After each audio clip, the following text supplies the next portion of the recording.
On your mark, get set. Let's go. I can't do it. We'll do it live. Do it live! I'll write it and we'll do it live! Mister, will you please wake up, wake up, wake up, wake up, wake up?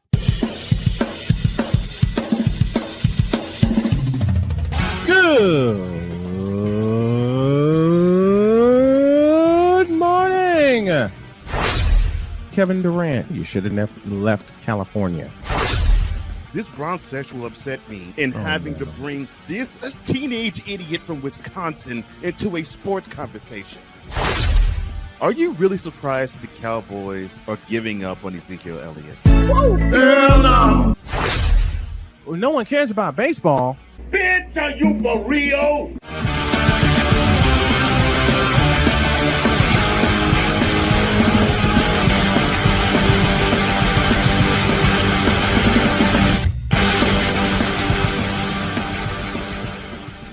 And welcome to an Independence Day version of Snowman in the Morning with Cole Johnson. I am one half of that duo, Cole Johnson. The other half is waiting in the wings. In fact, I'll bring him on right now. He is the founder of Snowman in the Morning and the CEO of Snowman Multimedia. Ladies and gentlemen, I give to you Mr. Brian Snow, a.k.a. play-by-play extraordinaire, Snowman. You are most kind, sir. Well, I got woken up with an errand from my better half because we're going to have a party. We got food, there's a grill, there's charcoal. Mm-hmm. I dropped a watermelon. So the watermelon's convalescing that we're going to split wide open. Not you dropped the watermelon. Well, I tried to carry it like a football, and I forgot I had like 3 bags of groceries in my other hand. Oh, wow. And the next thing I heard was splat. Oh, no. I came in and I told Jody, and I felt bad when it happened. I felt terrible. I said, all right. Yeah. I came in and I told Jody, I said, I'm going to have to get another watermelon. And she starts giggling. She says, why? Well, the one that I picked up is kind of split. And she just looked at me, bless her heart, and she goes, okay, we're going to split it anyway. Just make sure you get it in the sink so it doesn't leak anywhere. Okay. Put the watermelon in. Well, look at your wife making chicken salad out of chicken. Yes. Man, brilliant woman that she is. And you wonder why I love her so much. Mm-hmm. She's always had that ability. Because a part of that was I can honestly say was my depression kicking in, because I thought, okay, I'm gonna have to run back out, go get nah, just put it in the sink. We were gonna split it anyway. We were gonna cut the damn thing open. That's cool. I'm so glad. Oh man. Well, I'm glad that she turned something that could have been horrible and emotionally deflating to you into a laughing matter. That's good. She's always done that. She's always done that. It's a 4th of July version of Snowman in the Morning, and I gotta tell you, man, I didn't see anything on the schedule, so I went back to sleep. Nothing wrong with that. I went back to sleep, and then I see an email, and I'm going, oh no. And this is after I had breakfast and everything. All right, we got to get down to business. Mm-hmm. Let's go. Yes, we do. All right, yeah. And before we do, let me get down to further business.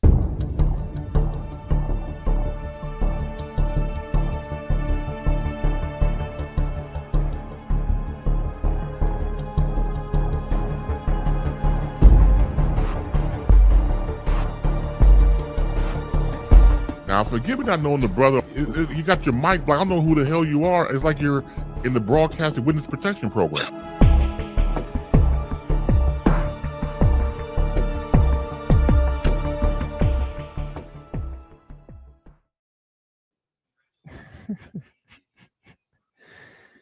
The playmaker is here. Mm-hmm. Yes, and he joins us for this, well, for the whole show, but he's joining us also for today's whip around.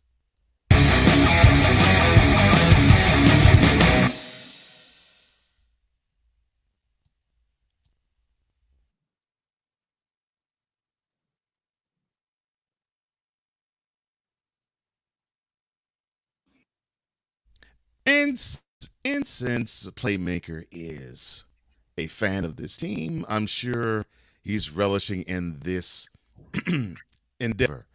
So the week before the All-Star game, Robert Acuna Jr. is making history. The Braves outfielder stole his 40th base of the season last night in a game against the Guardians. Now he's the only player in MLB history with 20 plus homers, 40 plus stolen bases, and 50 plus RBI before the All-Star break. And he did so in the middle of the third inning when he got on base with a single.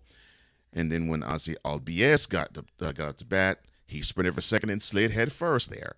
He seemingly injured his shoulder on the play and sat on the dirt while the coaches tend to him, but he remained in the game. Acuna right now has 21 homers, 40 stolen bases, and 54 RBI on the season. All right, Playmaker, what do you think about this honor? Good job. You got bigger goals to get to. All right, Snowman?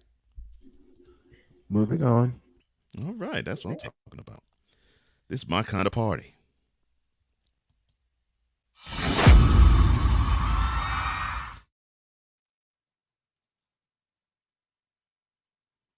Former female Australian rules football player was diagnosed with chronic traumatic encephalopathy, which is CTE, and she is the first female athlete to have contracted such a thing in recorded athletic history.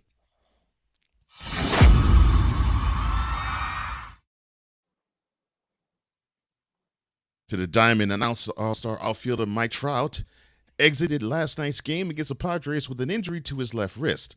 Now, Trout fouled off an 0-1 pitch from Nick Martinez, leading off the eighth inning, and immediately shook his left arm. Phil Nevin, the manager of the Angels, and the trainer came out to check on the slugger, and he then proceeded to leave the game. Now, Trout said... Who the hell is Phil Nevin? Now, Trout said about the possible injury, quote, "I just took a swing and something felt uncomfortable. Just waiting on getting some scans and hope for the best. It doesn't feel great, man. I mean, there's just no two ways about it. Hopefully just a sprained wrist. I can't describe the pain I felt. I never felt it before, ever before this. I never had wrist problems or anything. Just freak things." Close quote. Now, what makes this important is the fact that the Angels are chasing the Rangers and now the Astros for the AL West crown, and they are in the midst and thick of the AL wildcard chase. Now, how damaging do you think this injury possibly could be? The Angels in a wild card race. Well, hey, they're there. You have to give them. You have to give them the nod. They're there. They're The Angels. They're above 500. What you talking about? The Angels. They are Yes. above 500. No one asked you. The Angels. They above 500. Yeah, not for long. As of right now, they're above 500. Yeah, but there's a second half season. But until then, the same thing like I did with the Lakers. They are above 500. That's different. No. Call. Damian Lillard wants out of Portland. Do the Trailblazers owe him that? Yes.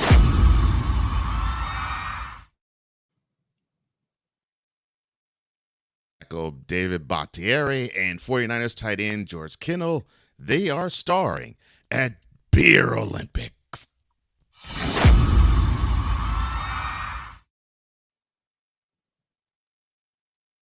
How do you prepare for a hot dog competition?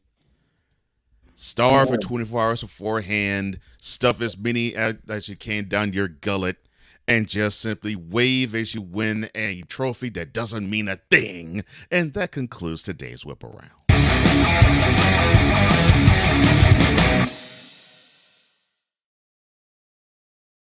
Do people actually bet on that stuff? Unfortunately, yes. Oh dear God. I like how he went to a 49ers player involved in this certain event and then just didn't let Snowman say nothing at all. There's nothing to be said. It's George freaking Kittle. There's nothing to be said. So if anything happens to George Kittle, I don't want to hear nothing about this event. Oh, good Lord, really?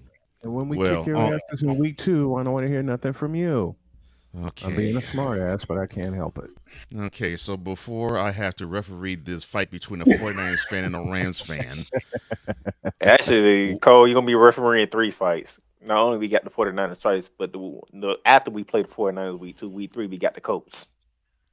Oh, jeez. Oh, Lord. Oh, jeez. Well, you're right. well, after this, we'll take a break. And when we come back, a guy who is forlorning on the fact that I should have listened to advice. Really? Back in the flash. No comment. We're not a cooking show. We're a show about cooking. We turn the camera around and point it at you. Our show takes place right inside your kitchen.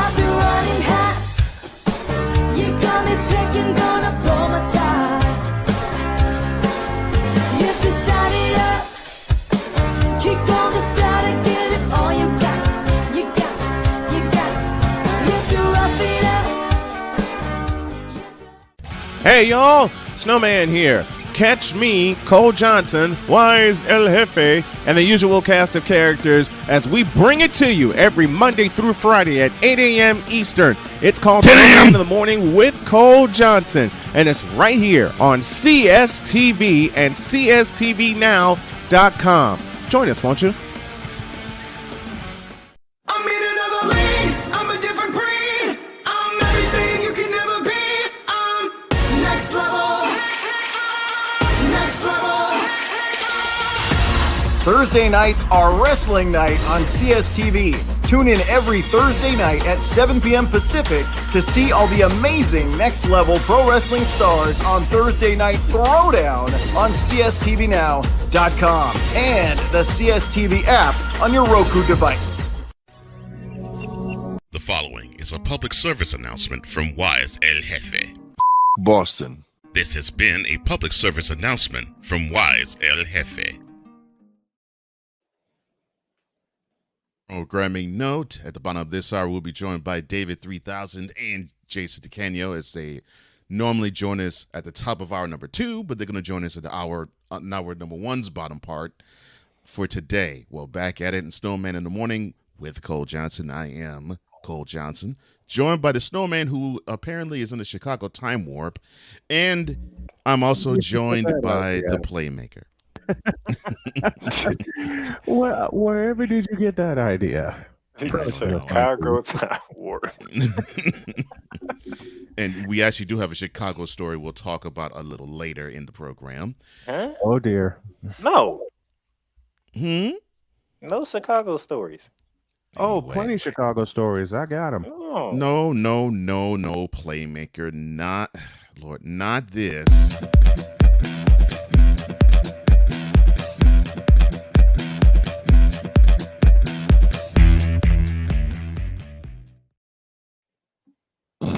A real Chicago story.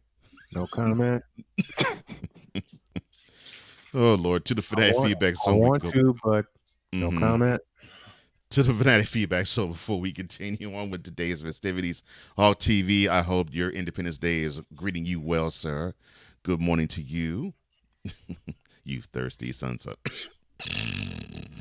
Happy 4th to you, sir. He says, we are live on Will Smith's Independence Day. Well, You know, might it's be supposed to Chris be my Ross. weekend off. But no. I knew better. You said weekend off. I knew This better. is not a weekend.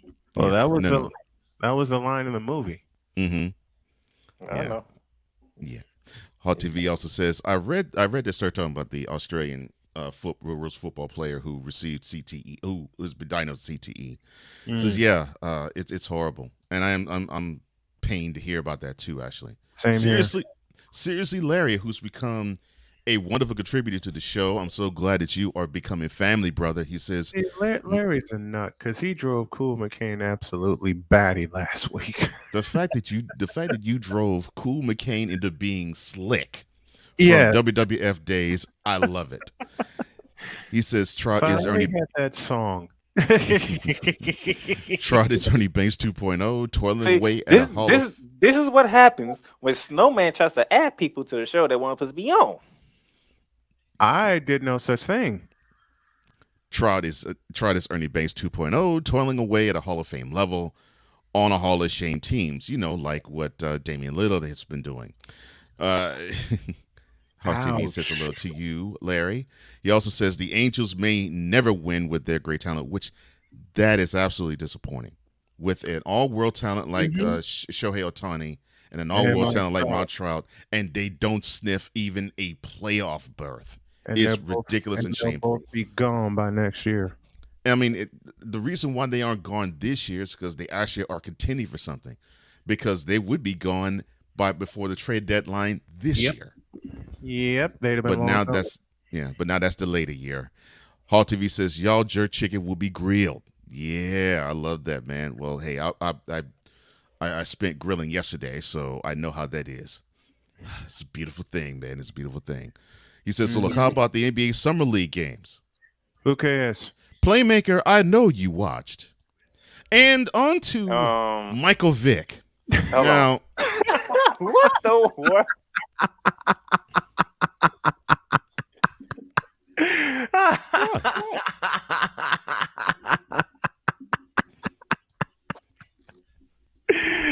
What we got to talk about the Summer League for? It started. I mean, what else is there to say? It happened. That's what I thought. The fact he made the complication that I'm watching it is the problem. I'm hearing Family Feud in my head right now. Oh, you are? Oh, well, then I'll help you out, sir. No, I'm not watching Summer League. Former NFL quarterback Michael Vick, he's expressing regret, wishing he would have listened to one person who advised him against what? Dogfighting, and the enterprise that derailed his career. Now, in explaining what happened to him during the 2000 odds, he had this to say about that sordid event. Quote, Lord have mercy. Only Brian Snow. I wish I had a father figure, somebody in my life.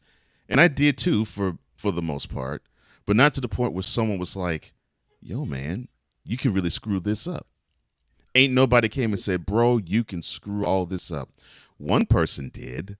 I won't say his name. Close quote.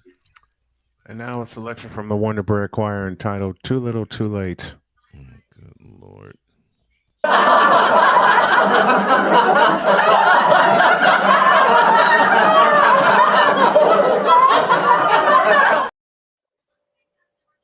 Look, Mike, I like you, bro. I've always have. And I screwed up. Deal with it. I feel for you in that whole situation, but yes, you put yourself in it. And even with the tape that you just put forth, the contradictory things that was just sewn and weaved all throughout your statement, your take of, man, I really regret not listening to advice because there was advice that was been passed to you, but you in your 20s, figuring that just like you didn't have to, like Colin Kaepernick, you actually had to study being a quarterback in the NFL and read playbooks. You, sir, with that take one spectacular, audacious, humongous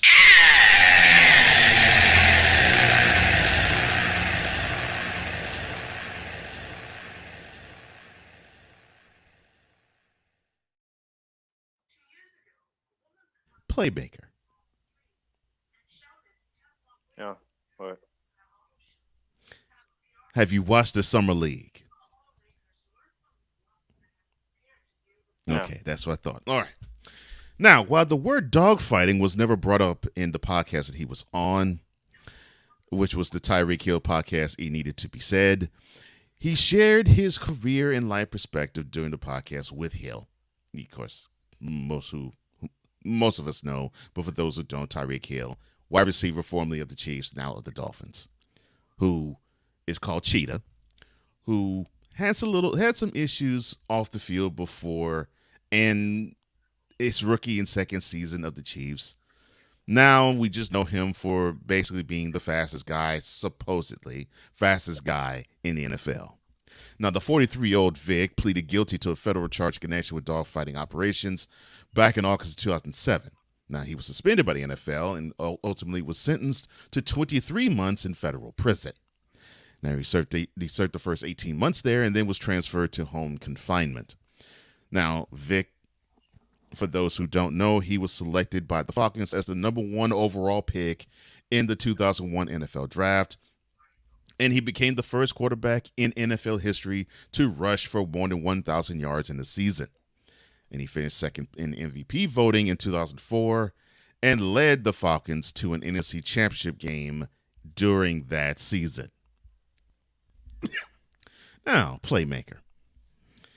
Your thoughts on Michael Vick being 43, but looking back to when he was 26, 25, and he wasn't listening to any advice whatsoever given to him by OGs or fellas older than him when he was running bag dog kennels?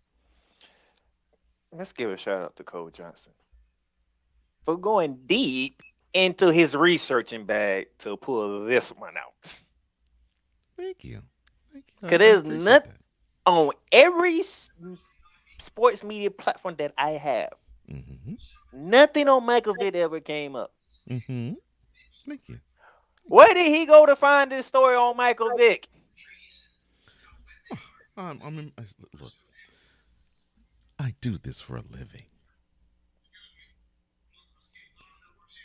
I'm proud of myself, and I'm proud of you, Playmaker. Thank you. Thank you so much. Thank you so much. I mean, we could devolve the whole show by doing things like this. Yes, LeBron, it is you. It has been you, it's always you, it'll always be you. But I'm choosing not to do that. In which I owe you for Thursday. You do not owe me for Thursday. What is this owe me for Thursday crap? All I did was I appeared on your wonderful show, Shooting Lights Out. Thank you, sir. I appreciate the invite. I appreciate the time I was on it. And I just spoke facts. That's all I did. This is after the morning where all hell broke loose on this show.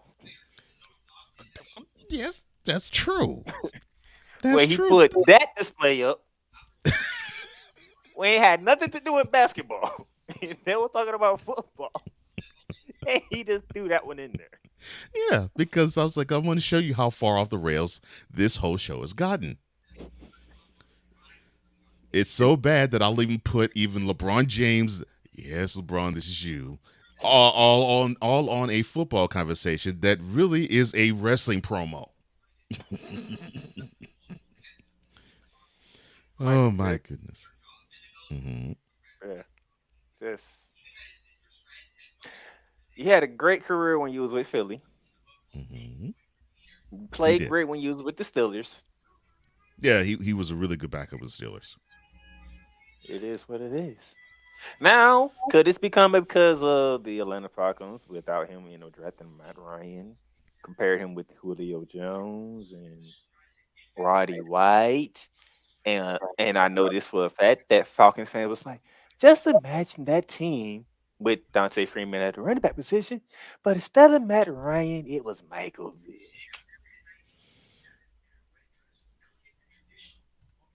So now we placating to the Falcons fans with this story here.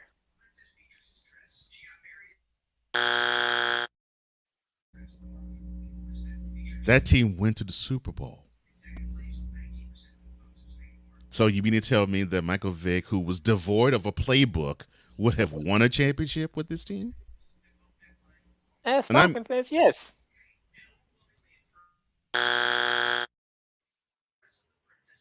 come on now. See, you open the door. I'm giving you what Falcons fans that I have spoke with has been talking about. I know. I married a woman that is loaded with Falcons fans. I know this. I hear this every Christmas. I know. Christmas Eve, technically. I know. And I even say this to into my own family. Michael Vick, the fact that he didn't even touch a playbook until he was a Philadelphia Eagle. You're talking about the Michael Vick that was a Falcon, would have actually won a Super Bowl in the 2016 season with all of the wonderful trinkets that they had, but instead of Matt Ryan being quarterback, Michael Vick, that's devoid of a playbook, would have.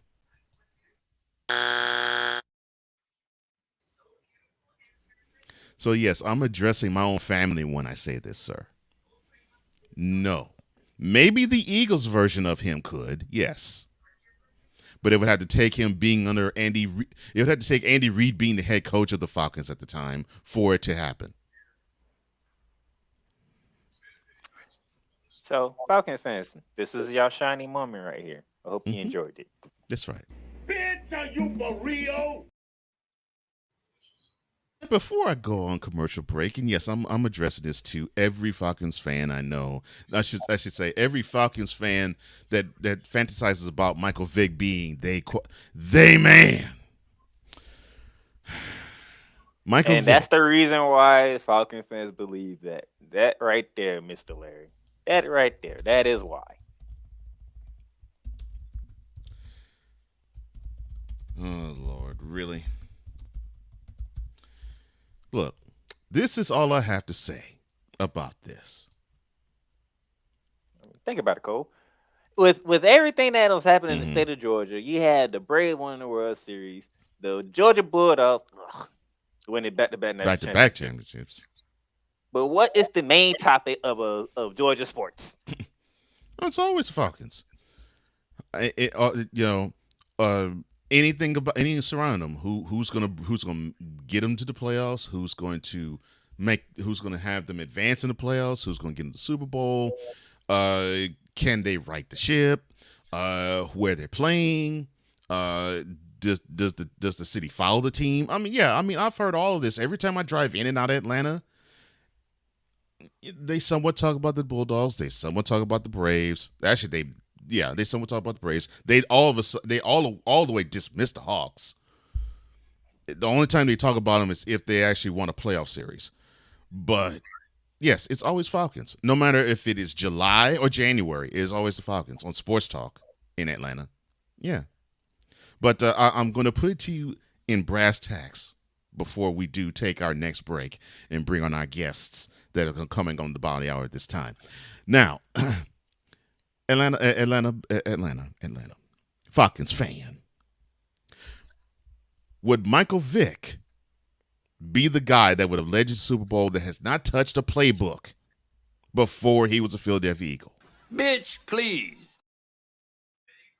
Would Michael Vick win you a Super Bowl and did not touch an NFL playbook before he was a Philadelphia Eagle? Bitch, are you for real?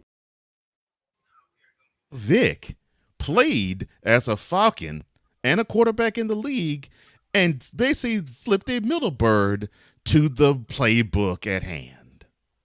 You for real? Michael Vick was devoid of playbook study. What?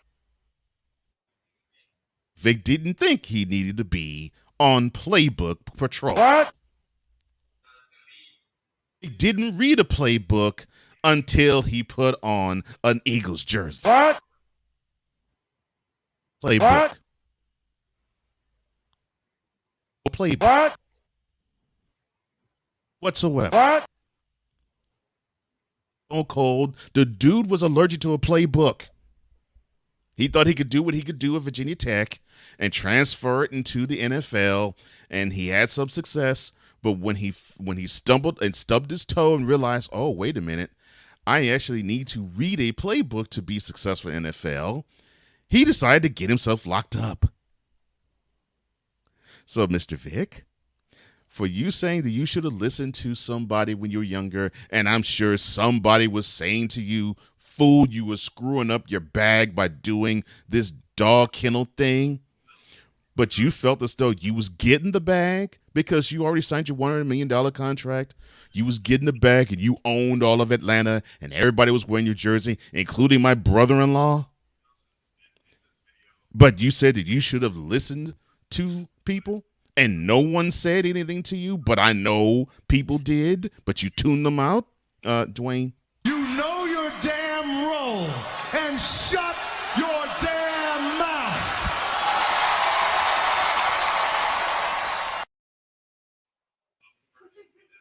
A break, and then when we come back, we're going to bring on David 3000 and Jason DeCanio as we will talk some baseball and maybe something else too.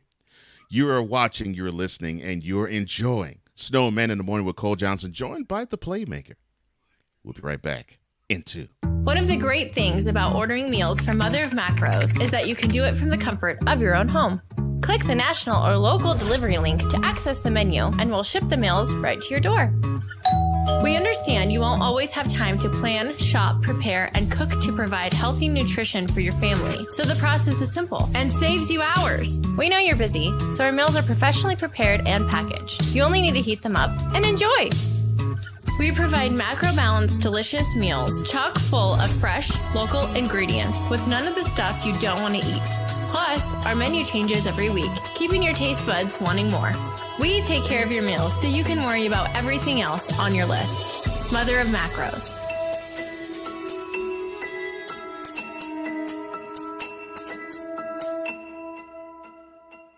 I don't want to grow up. I'm basically a man-child. 2005 Burning Man. I put a single Mitsubishi 170-watt panel on the roof of my F-250, and I killed the batteries within like 15 minutes of the first time turning them on. So that's when I first got into solar.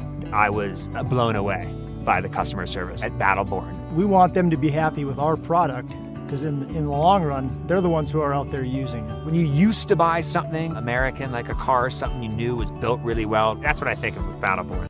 Hey, y'all, Snowman here. Catch me, Cole Johnson, Wise El Jefe, and the usual cast of characters as we bring it to you every Monday through Friday at 8 a.m. Eastern. It's called 10 a.m. in the Morning with Cole Johnson, and it's right here on CSTV and CSTVnow.com.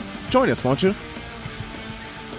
The following is a public service announcement from David 3000. Yankees suck. This has been a public service announcement from David 3000. Back on Snowman in the Morning with Cole Johnson. I am Cole Johnson. Snowman decided to take a step away for a minute. I'm joined by the Playmaker, and we're also now joined by two gentlemen who normally join us at the top of hour number 2 on Tuesdays, but they're joining us at the bottom of hour number 1. Welcome, David 3000 and Jason DeCanio. How you doing, gentlemen? Good morning, Cole. How are you doing? We're doing fantastic. Good. All right, so I'll start with you, Jason. How do you feel about the? In fact, I'll say this to you. I saw a story later in late last week or middle last week that your beloved owner Steve Cohen was like, after buying every single free agent known to man, he is saying now that the Mets are in a seller's market. It's like, look, he's having a Christmas in July sale for his team before the trade deadline. What are your thoughts, sir?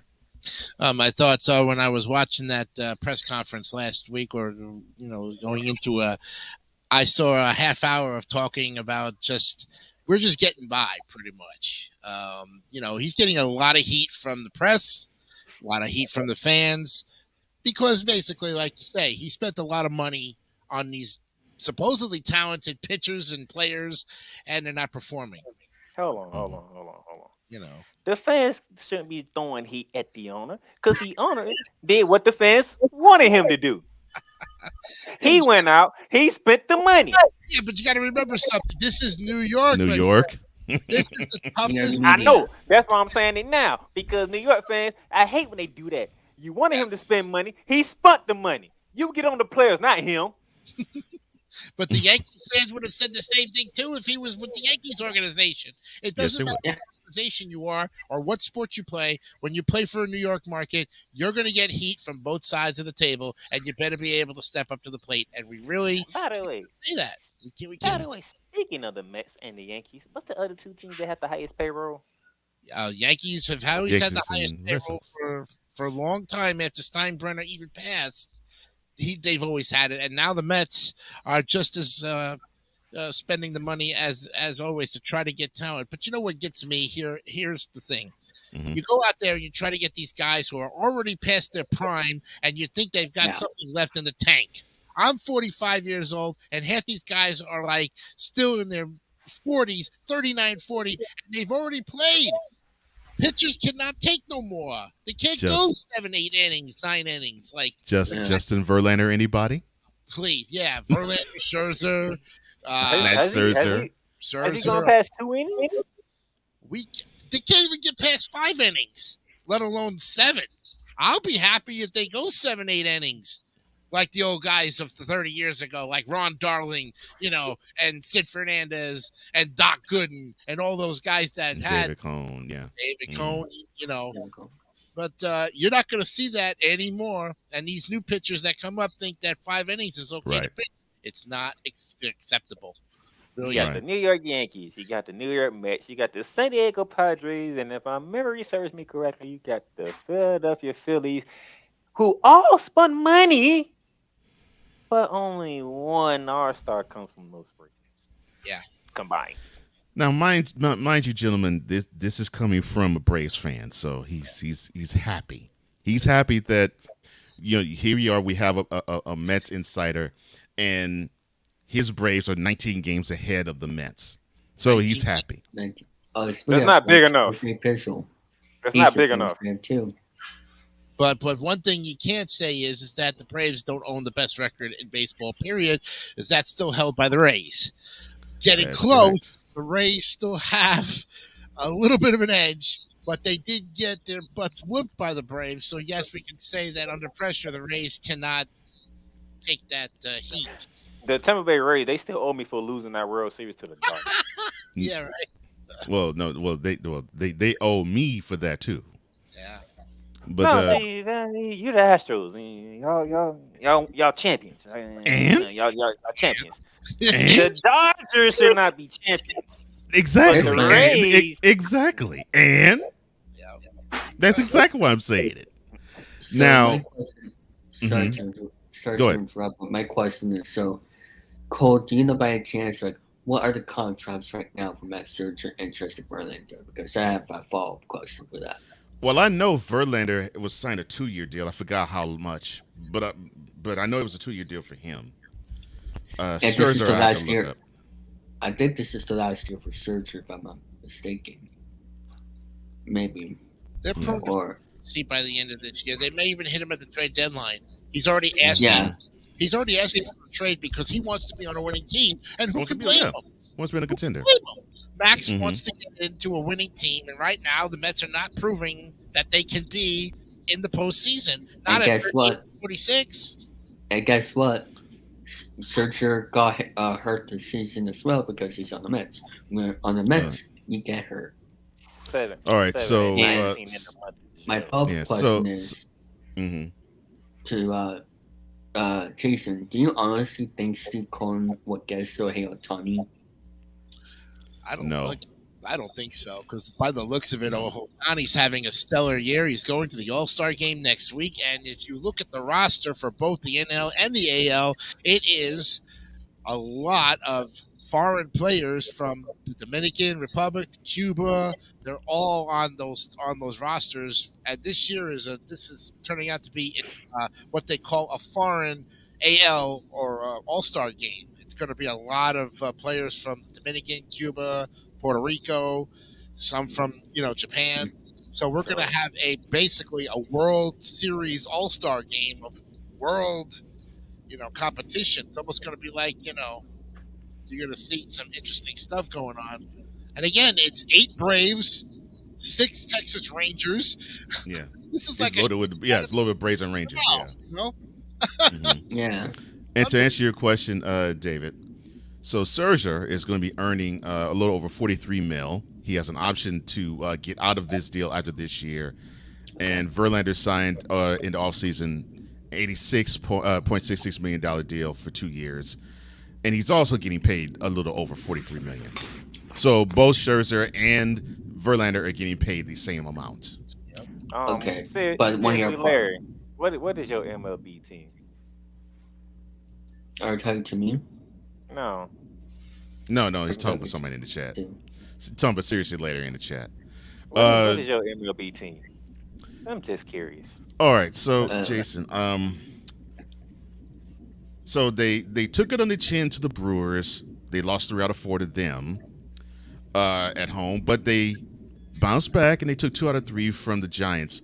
Do you think this would be a springboard to something better, or do you think this is going to be even more of the up and down season that the Mets have had thus far?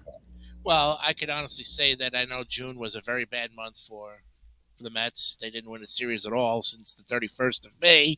And now you come in on the 1st of July, from July, and come in and win a series finally against the Giants, which the Giants are a good team.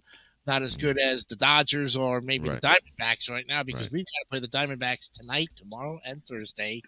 And I'm very scared right now as to see how they can fare against the Diamondbacks, who are the hot team in the West right now.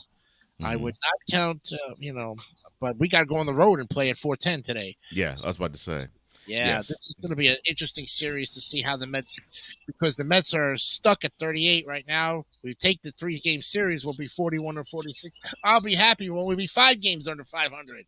If we creepy crawl back before the All-Star game and get on a winning streak, we may have a chance in the second half. And I'm just saying that slightly. I'm being very honest.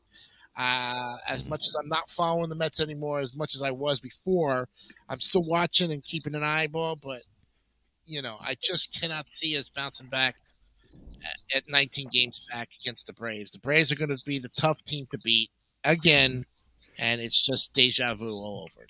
I hate to do this. I really hate it. We have a Mets fans here. We have a Phillies fan in the chat now that I know. Instead of worrying about my team, why is the Marlins second in our division?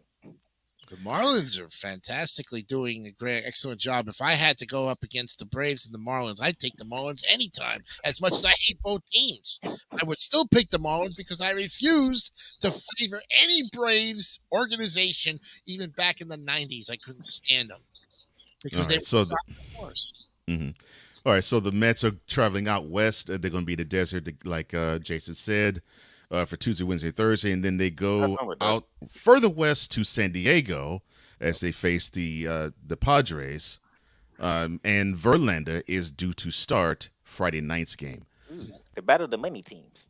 Yeah. Now switching gears and teams to the Red Sox. Now we talked about them yesterday about how they were ruling the TV screen along with the Yankees with their back-to-back series in June to the Yankees. I'll ask this, David. Now they took 5 out of 6 from the Yankees. How have you liked their performance since those back-to-back weekend series?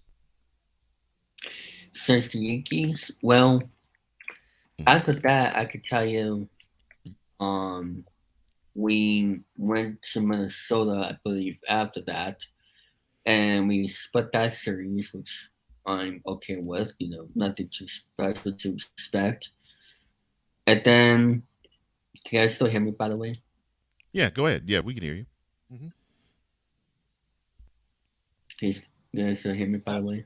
Yeah. You sound great. Go ahead. Yeah, you're fine. Okay. Go ahead. And then we went to Chicago for the White Sox. We lost that series. And then we went to Miami. We came back home to Fenway to play Miami, and we just got swept. 3 games, no offense, only scored 3 runs that series.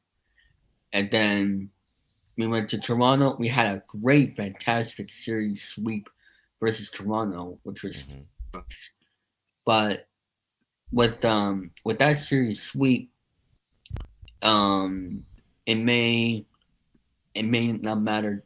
It may not matter down the road because we're still looking for help because Garrett Whitlock is now hurt.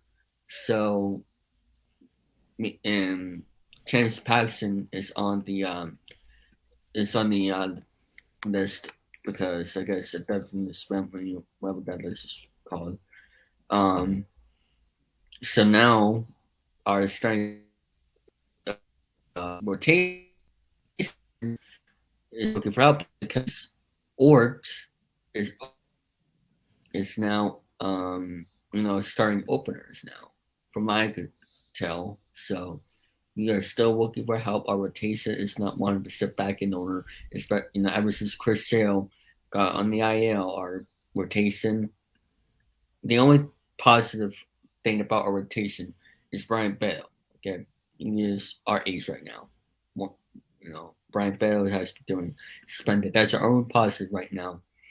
Now, we had a little interesting first half, but I don't see us getting out first place. I mean, last place anytime soon. I don't see that happening. Yeah, I think that's a Put problem. it in, Go ahead, different terms. He is not pleased with the Boston Red Sox. That's for sure.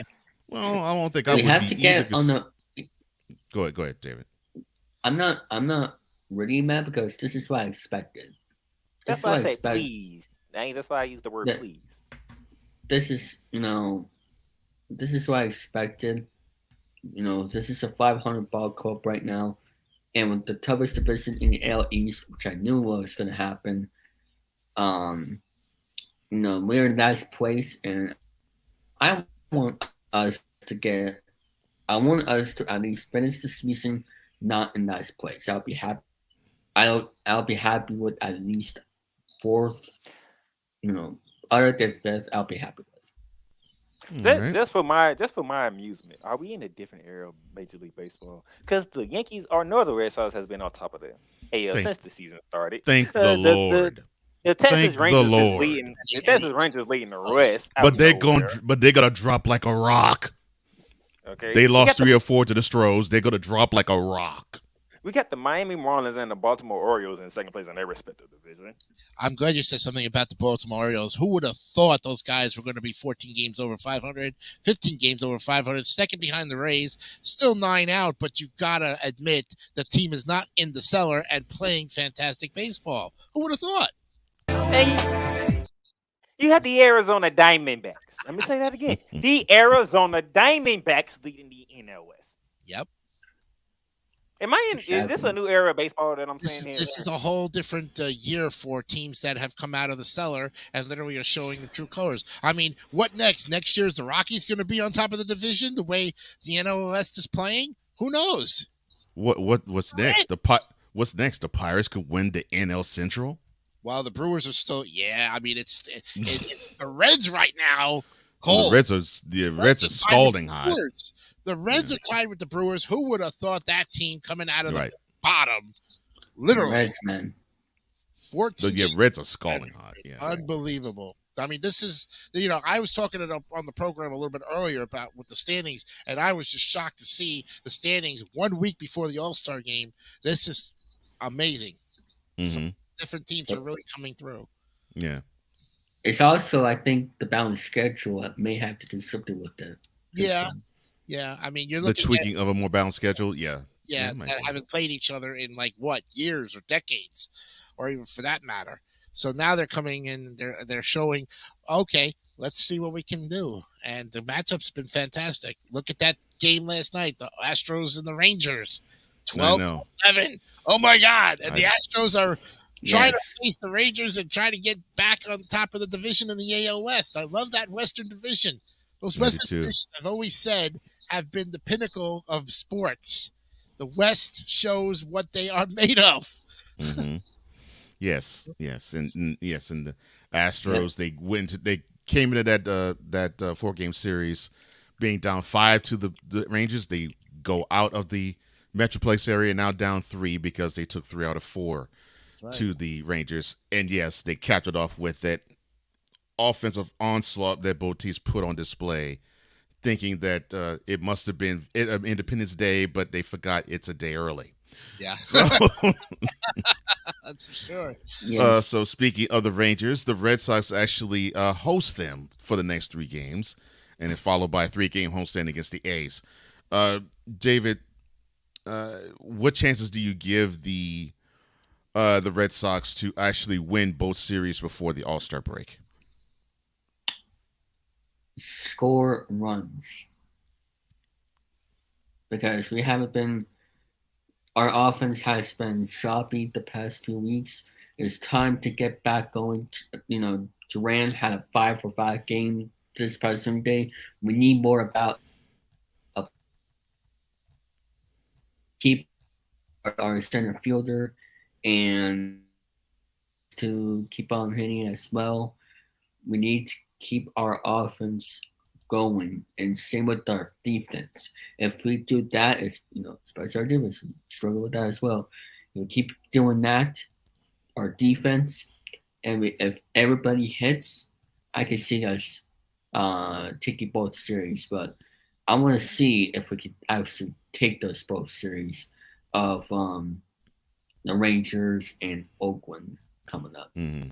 Yeah, because although, yes, people can clown the Red Sox for being in last place, to me, in the toughest division in Major League Baseball, they still have a shot at a wild card spot if all things break the way that they would hope. We're talking the Red Sox here. Nothing is out of reach when it comes to the Red Sox. No, nothing is out of reach. Still got another. Now, if y'all get beat by the Oakland, we might have some problems here. Well, between Kansas City and Oakland right now, they're fighting for the worst record in baseball, and it looks like the A's have the worst record, only by 2 games though. So you can't lose to it. You can't lose to a team that's playing in a city that is losing every single major team they ever had. Mm-hmm. That's true. But A's are showing that they're going to lose 100 games, maybe not 120 games, but they'll lose about 110 before it's all said and done. As one of our dugout crew podcasters had predicted last week, that they were only going to lose about 110 games maximum. All right. Well, just to not leave Playmaker out. So the Braves, they are now riding a 10-game winning streak. They have won 18 of the last 19. Well, we don't have to talk about the Braves. All right, so tell Cole, you could just sit here and say, "Nah, we ain't gonna talk about him." No, if I wouldn't have said that, he wouldn't have said that. Look, he was out of this, okay? We know, and I know I know Playmaker, and he knows I'm not joking when I say this. For the Braves, it isn't about now; it's about October. They got to finish the deal, and I know they took it on the chin hard in the NLCS last year. It's about finishing the job and getting the job done, because they were the number 1 seed last year in the NL, and they couldn't finish the deal. So. Yeah, 57-27 record, impressive. How impressive will it be if they bounce out of the playoffs? I know you all have to go, gents. So tell the people they can find you, Jason. You can find me on YouTube and Spotify for podcasters.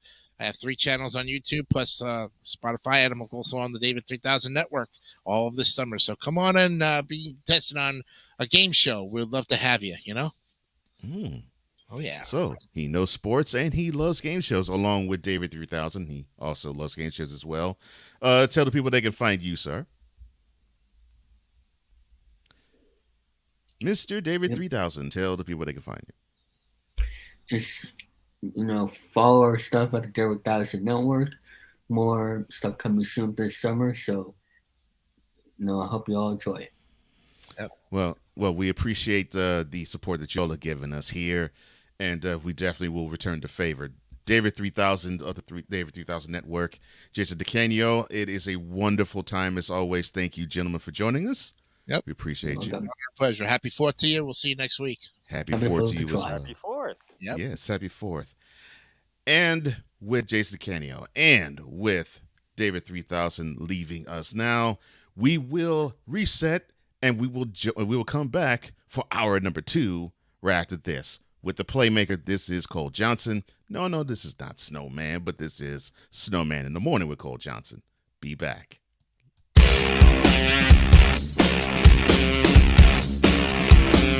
This is Snowman in the Morning.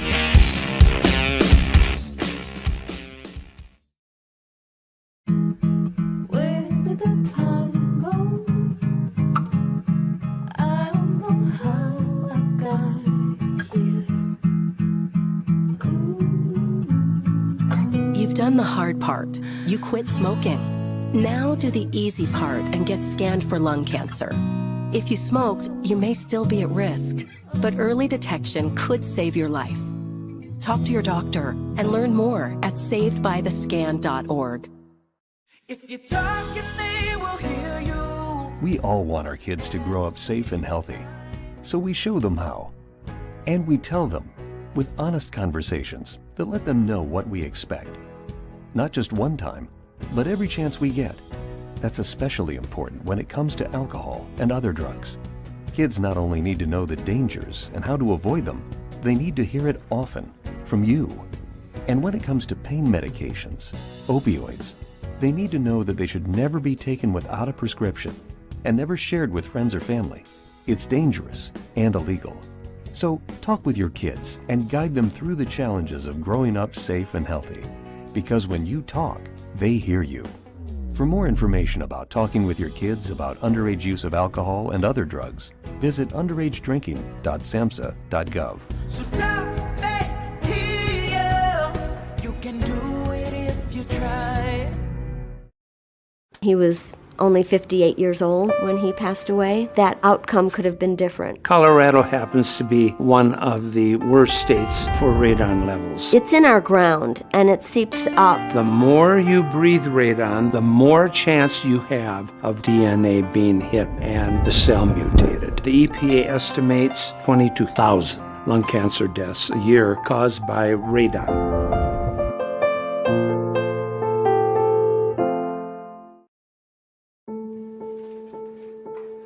We all make choices.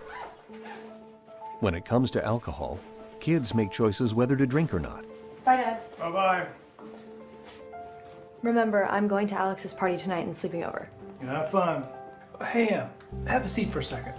Remind me about that party again? Alex is just... And adults make choices whether to talk about it. That's true of parents and every other trusted adult in a kid's life. Kids want to know our expectations when it comes to alcohol and other drugs. They want guidance and honest answers to their questions. And it makes a difference when the message is consistent and part of everyday conversations. So talk with your kids and help lead them on a positive path. Because when you talk, they hear you. For more information about talking with your kids about underage use of alcohol and other drugs, visit underagedrinking.samhsa.gov. Time for hour 2 of this spectacular. Ryan McCoffey now joins us this morning. That's what you need to do to beat Josh Allen. You need to make him uncomfortable. Hour 2, time for some Spivey notes. And here's Jay. Well, I know he's only in his 3rd year, but they're just wasting Justin Herbert. Hour 2, the hardest working content creator I know, the Playmaker. Hey, LeBron James, the greatest scorer of all time. Hey. Hour 2, the one, the only Christopher Dietz. They rewarded Ohio State for not playing, and they punished USC for playing. Hour 2, Sam Shady. Oh, man. It's been a roller coaster ride if you were a Philadelphia Stars fan. Hour 2, that's Big Ben, the man in charge of the BS3 network. And if I see Kurt 2 Chainz Cousins out. Hour 2, Chris Bay's joining us. Oh my God! Oh, this game! Oh, way to go, Sammy! Hour 2 was El Jefe. Oh man, I thought I missed it. What in the all types of blue hell? Time for hour 2 of this spectacular, and it starts right now.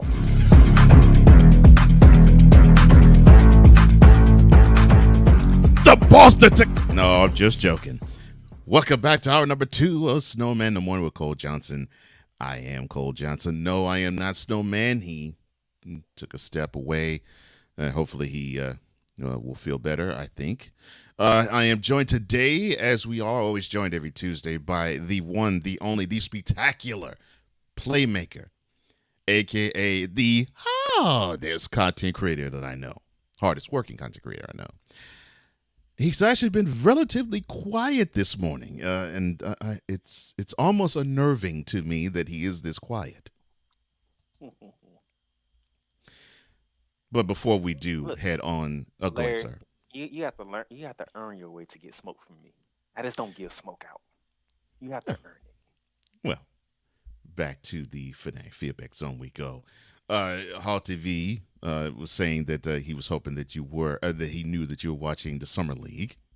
Can I get red? Red, huh? Mm-hmm.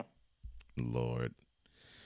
So, Playmaker, I know you are watching the Summer League. Bitch, please. Oh, Lord have mercy, that's cold, bro. Seriously, I don't care Larry. about Summer League. What's the point of me watching Summer League? What's the point? Oh, I can see the new talent. Yeah, you can see them in preseason. I have an 82 game season to do that. Yeah, but you can see them in the preseason and then in the 82 game regular season. Yeah, I agree. Seriously, Larry says, look, cigarette, coffee, and Snowman for breakfast. He also says, I never had a father figure, and my 2 dogs are healthy and happy. They dream of mauling Vic. Well, there is such a thing as putting yourself in situations. It's sort of it's like you're handed a gun and you're handed a bullet. You don't have to put the handgun to your head to squeeze the trigger. But that's what this guy did, thinking that he was bulletproof.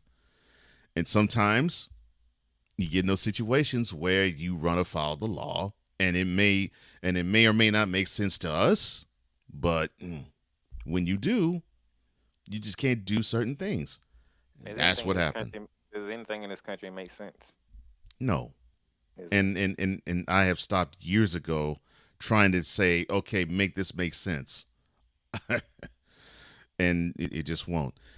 Bob Hildberg, who is a wonderful historian of all things sports in the Boston area, he says the Boston Patriots, of course, they later became the New England Patriots, held their first training camp on this date 63 years ago at the UMass campus in Amherst.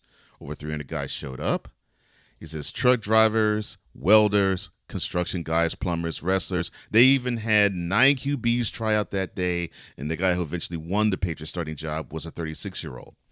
He told them he was only 32 when he showed up for camp, and that was Ed Butch Sungen. And he was named the AFL Offensive Player of the Week, that October 8th. Ryan McCarthy, who says that he's working OT until this show's over. He says he's glad that we're on. We're glad that you are watching this, my brother. Bob says, look, it takes a team effort to win. I agree. It does, no matter what sport, for the exception of maybe tennis. And even then, it is sort of a team effort there, but it's more along the lines of coaching and trainers. Sig Diggy, he says, look, I remember Ron Mexico, his scandal, and Vic was in the center of that. He also says, who remembers people wearing Michael Vick's jersey in ATL, but on the back it had herpes instead of Vic? Oh, Lord. And seriously, Larry, and when we were mentioning Mets pitchers, Bobby Ojeda, that's a good one. That's a good blast for the past. A to the Pizzle. Join us from the southern portion of Florida. He says, happy 4th, y'all. And he also says, did someone mention Braves? Look, all I had to do is say Braves, and a smile appears on Playmaker's face. And that's all you're going to get.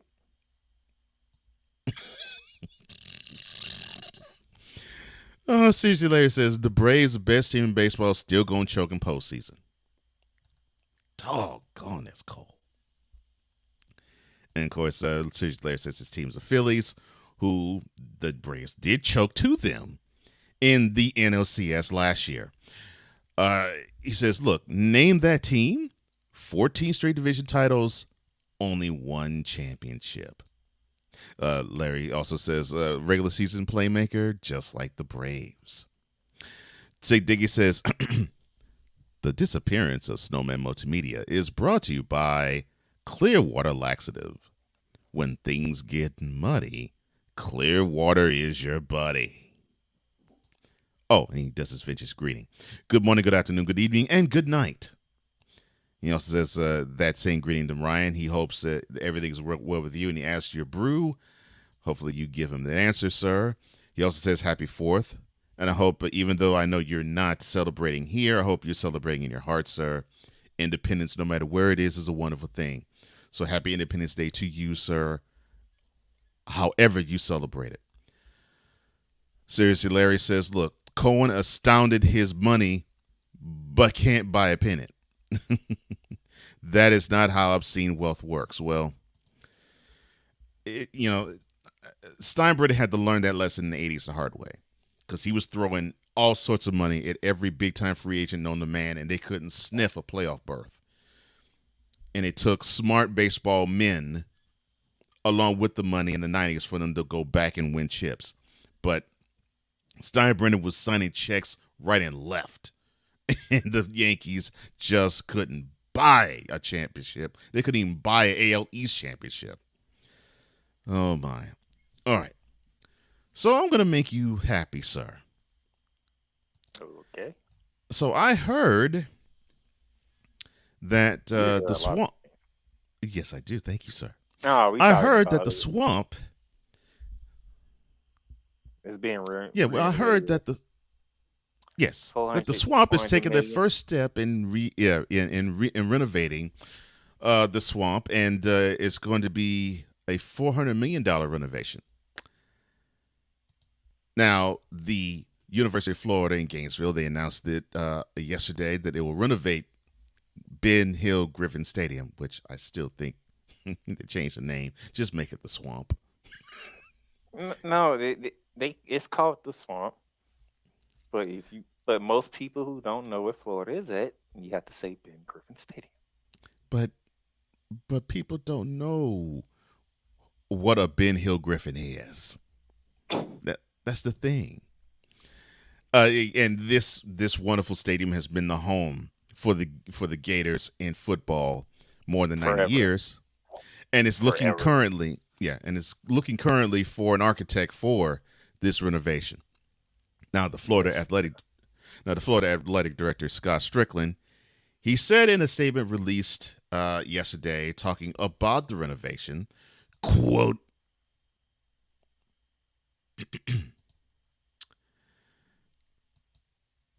oh, great. Let me do this again. Quote, we conducted a number of studies over the past 5+ years about what the future could look like for Ben Hill Griffin Stadium. Swamp! We've engaged with vendors that specialize in iconic venues and stadium experience for both fans and players while offering a variety of solutions. It is now time to take that information and engage with an architect who can present renovation, construction, and phasing options for Ben Hill Griffin Stadium. But he didn't say that. He said, the Swamp. Close quote. Your initial thoughts, sir? There's a lot of renovations going on in the state of Florida. That's a bad thing? No, I'm just saying. It's almost like we in unison. You made a championship? Okay, it's our turn to make the championship. You lost, we lost. Oh, the Jaguars want to renovate their stadium. Okay. Hey, Florida, why don't you renovate yours? Who's next? Well, then you know what might be next. You might see the Jaguars make it to the Super Bowl.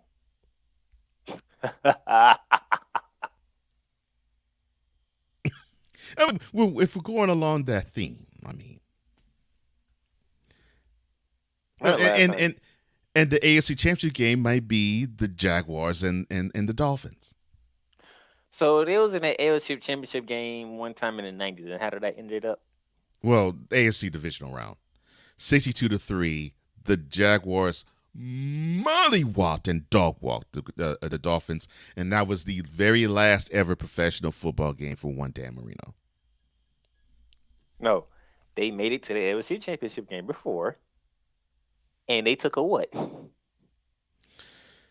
Well, I mean, the Jaguars made it to the AFC Championship game, yes. And they took a what? Well, I'm about to get there. They mollywopped the Dolphins, went to the AFC Championship game where they met up with the Titans, and they disappointed me severely because the Jaguars took a spectacular crap swirling.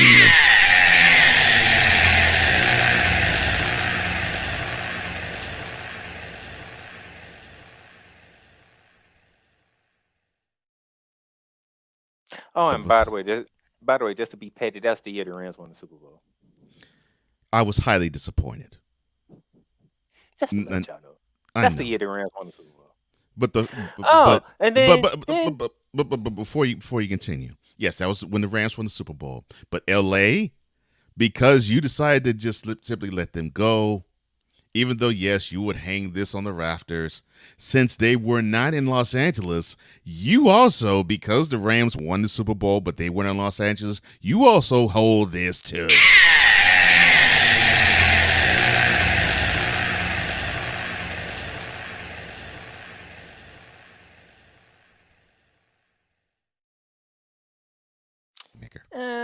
Let me see. We won the clock back 6 years ago, 2017. Okay. The Jaguars made it to the AFC Championship game. Yes, and they actually held a double-digit lead in the fourth quarter. And they still took a what?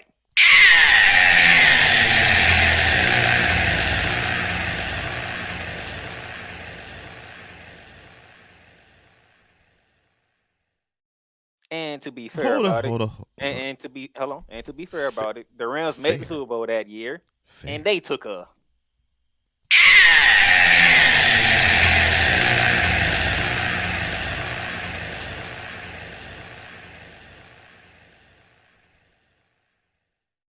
Now that I think about it, Jaguars, y'all get y'all butts in the LC Championship game, because every time y'all get to the LC Championship game, the Rams make it to the Super Bowl.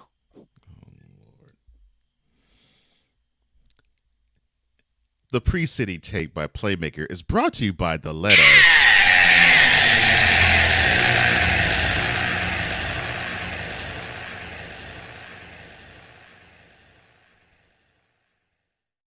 See, I ain't gonna be Brian Snow and take the show off the well, so I'm just gonna stop right there.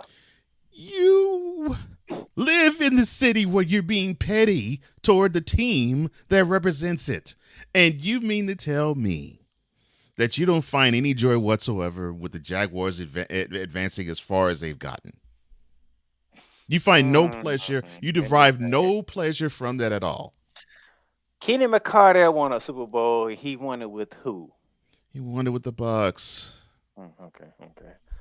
Mark Brunell won a Super Bowl with who? Doggone it. Oh, good. My brain.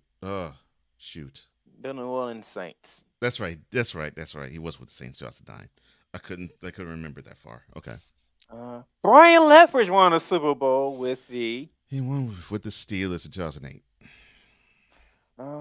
Fred Taylor got to the Super Bowl with the New England Patriots. Do you want me to keep going?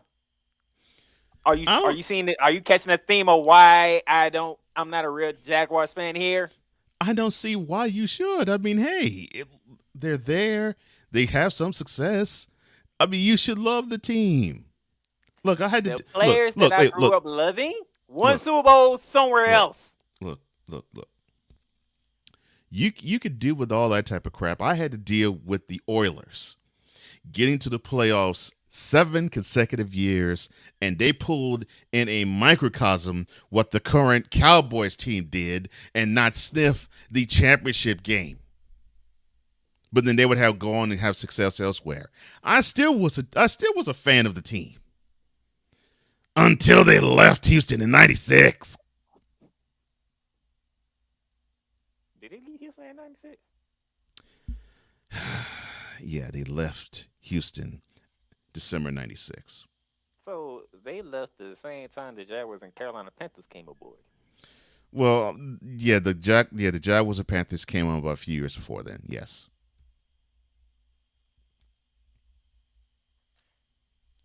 So, Like a couple years before then. but hey, I would talk weirdest about the Jaguars. There'll be no bias around me when it comes to the Jaguars.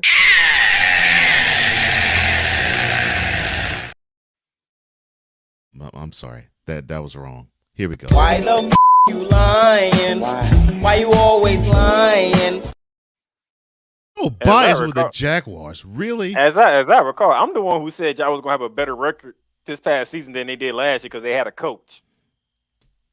And everybody looked at me like I was the one talking stupid.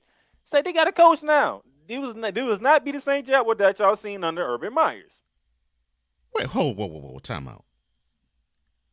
Of course, it was not going to be the same team under Doug Peterson versus the dumb, bumbling, stupid town idiot.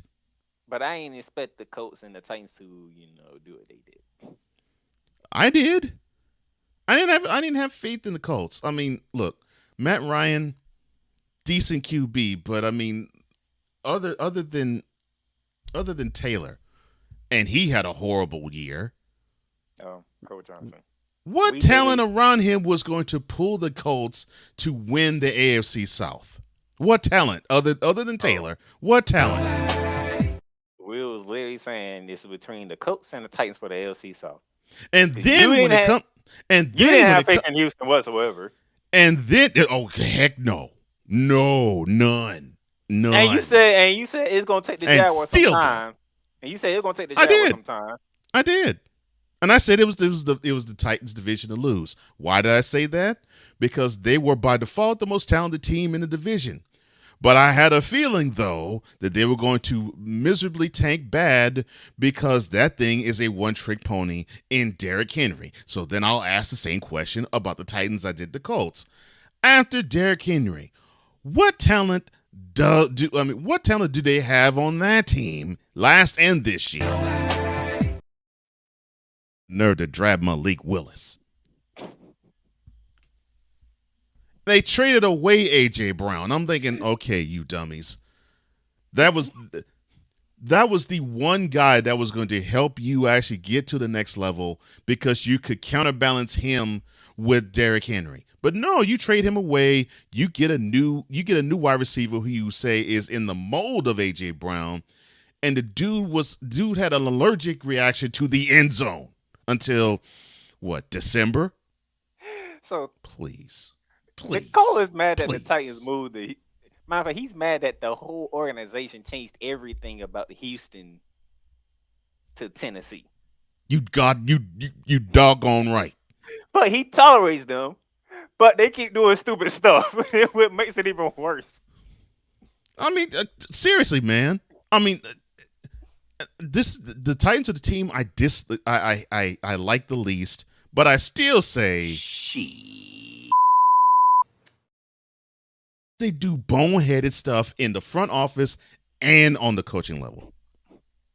So I think Cole will tolerate the Titans even more if they did they weren't doing stupid stuff. Thank you. That's exactly right. So to me, the Jaguars and look, and I respect Mike Vrabel.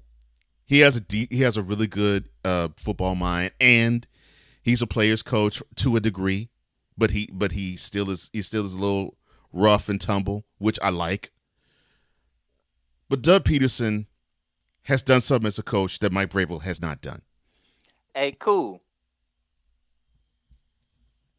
I want to know, can Cool hop on? Cool. What's up, man? What's up? All right. Because I am not leaving this show until we talk about something, and I already see the time. That's why I'm doing it now. Okay. Well, then I'm glad. How quickly can you hop on, Cool? I'm glad you did that. Okay. So he says, "Yep." So all right. Here's how we're gonna do this. So we're gonna take a break, and when we come back, the Playmaker and I will be joined by Cool McCain of the Eagles Elite and the Eagles Elite Podcast and the Playmaker Sports Productions extraordinaire. Here, this is Snowman in the Morning with Cole Johnson, And if you remember the last time Cool was on the show, I know many of you are saying this right now. No, we ain't gonna. You don't have to worry about that one. You ain't gotta I worry know. But I'm saying this from the standpoint of good about that. because I want to enjoy this too. We'll be right back after 2. I'm in another lane. I'm a different breed. I'm everything you can never be. I'm next level. Next level. Thursday nights are wrestling night on CSTV. Tune in every Thursday night at 7 p.m. Pacific to see all the amazing Next Level Pro Wrestling stars on Thursday Night Throwdown on CSTVNow.com and the CSTV app on your Roku device. PK Tire Pros, your one-stop on-the-spot auto service headquarters for a complete line of quality tires and auto services.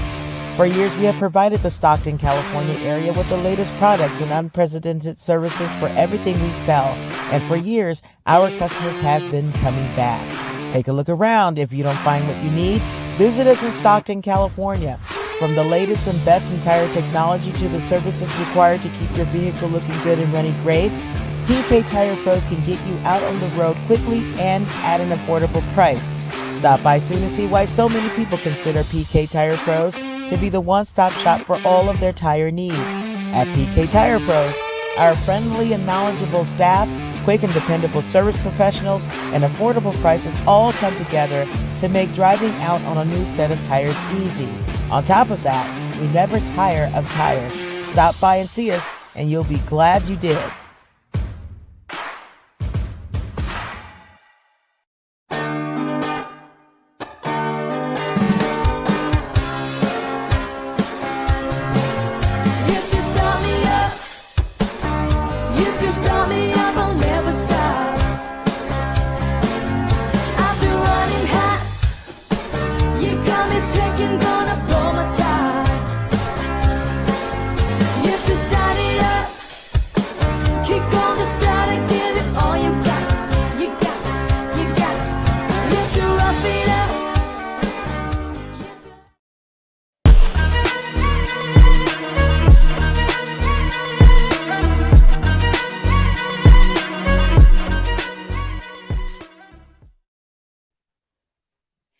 Welcome back to What a Snowman. dope gentleman.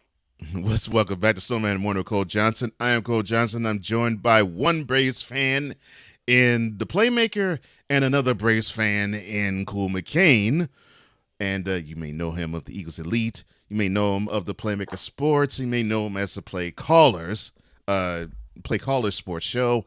Also, you also will know him as an Eagles and Nuggets fan as well. How you doing, Cool? Oh, I am groovy, gentlemen. I apologize if I pop in. I'm multitasking here. I'm making preparations for grilling later too. You know what I'm saying? Oh, I feel you. I had to do that yesterday, so I know the feeling, Yes, man. sir. I know the feeling. All right. And then serious Larry, don't even try because this one I'm taking over now because you ain't finna get none of this shine, okay? We talking money in the bank. Let's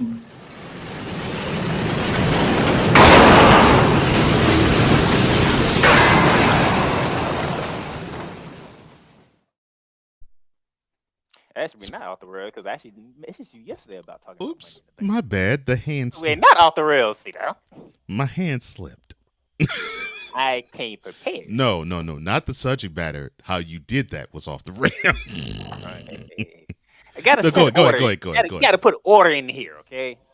You're Mhm. talking money in the bank. Okay. Now, I'm gonna start with Cool. Io Sky, Damian Priest wins their respective Money in the Bank ladder matches. love it. Tell you why I love it. Okay. Remember, I say earlier. I don't know if you'll hear on my other show, but I say you got to get people that you see on a certain trajectory. You see the path that they're going with these people. Fans like, of course, LA Knight. Everybody wanted LA Knight to win. Everybody said, "Oh, Logan Paul, he's going to win." Logan Paul is never going to be a champion in WWE because Logan Paul does not take this seriously. He does it for the money. He brings enough fans, enough people watching it, buy stuff to generate, making it worthwhile to have him there. But he's never going to be a champion. I will Right. say this: he does take some crazy bumps. Yeah, but he's never going to be like a world champion. He may be like a tag team champion, United States or Intercontinental, but he's never going to be the world champion. They're not going to go David Arquette route. But Damian Priest has been constantly being built, whether he stays with the Judgment Day or whether he leaves. He's got another 360 days that he can cash in and contend for a championship. That could be the championship that Roman Reigns currently holds. That could be the championship that Seth Rollins currently holds. He can pick his moment. He doesn't need the Judgment Day to do this. The Judgment Day could help him do it, or he could leave the Judgment Day and become a face, and they could add JD McDonough. We don't know what they're going to do. They could all be there together. But he's the perfect guy because he was one of the guys I said that could win, but I felt they were going to go a different way. But he makes the most sense based on how the storylines have been going, how the arcs are going. Him having it away is perfect. Now, And, Io, I like the way how quick. I like how they Io Sky won. Because at first, Bailey kicked her off that ladder. Mm-hmm. But instead of it blowing up, she handcuffed Bailey to Becky Lynch and climbed over Bailey to get the briefcase. And Bailey loved it. Or so it seems like she loved it. We'll see if she really did or not, right? Cool. A couple of weeks from now. Now, Cole, you did say Damian Priest was your pick to win Money in the Bank. Mm-hmm. And you did pick Io Sky. You was right on both occasions. Yes, sir. So go ahead. Well, I mean, it's like what Cool said. I was just looking at the pool and I was looking at the talent, and I'm thinking to myself,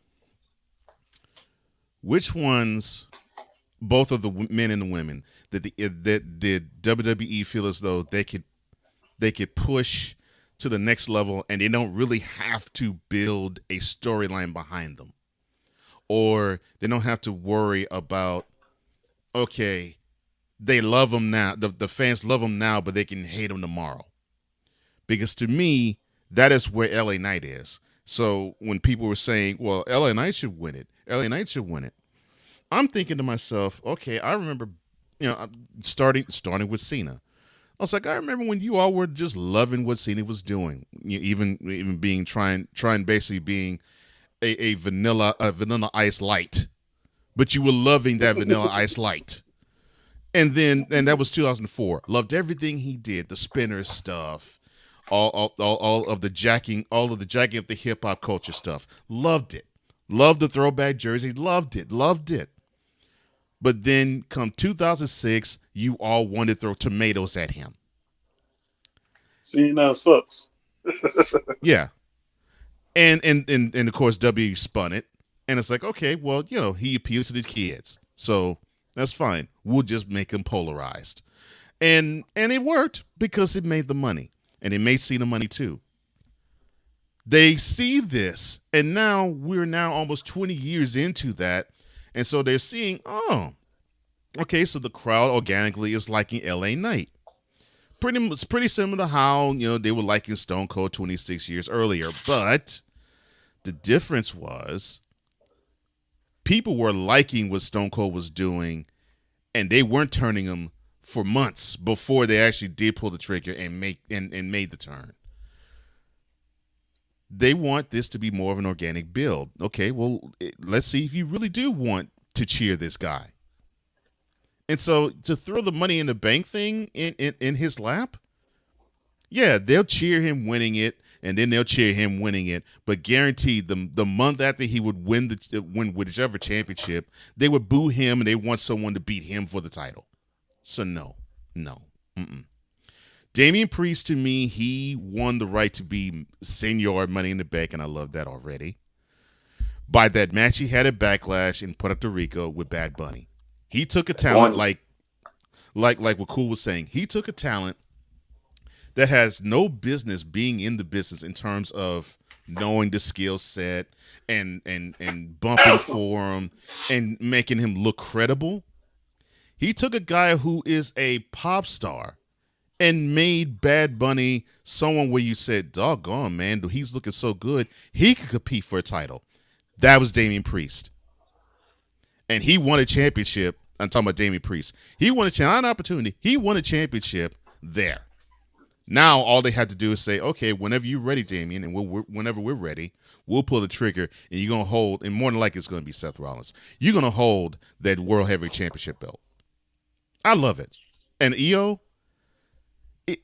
I figured Io was gonna be the breakout star of Damage Control when that group formed. She had to be. Yeah. So to me, this is exactly what they were supposed to do. Io was supposed to shine brighter than, and I love all three of them. She was supposed to shine brighter than the both of them, and she was supposed to do what she did when she felt the slight of Bayley and she felt the arrogance of Bayley, to put that in place and put that in check.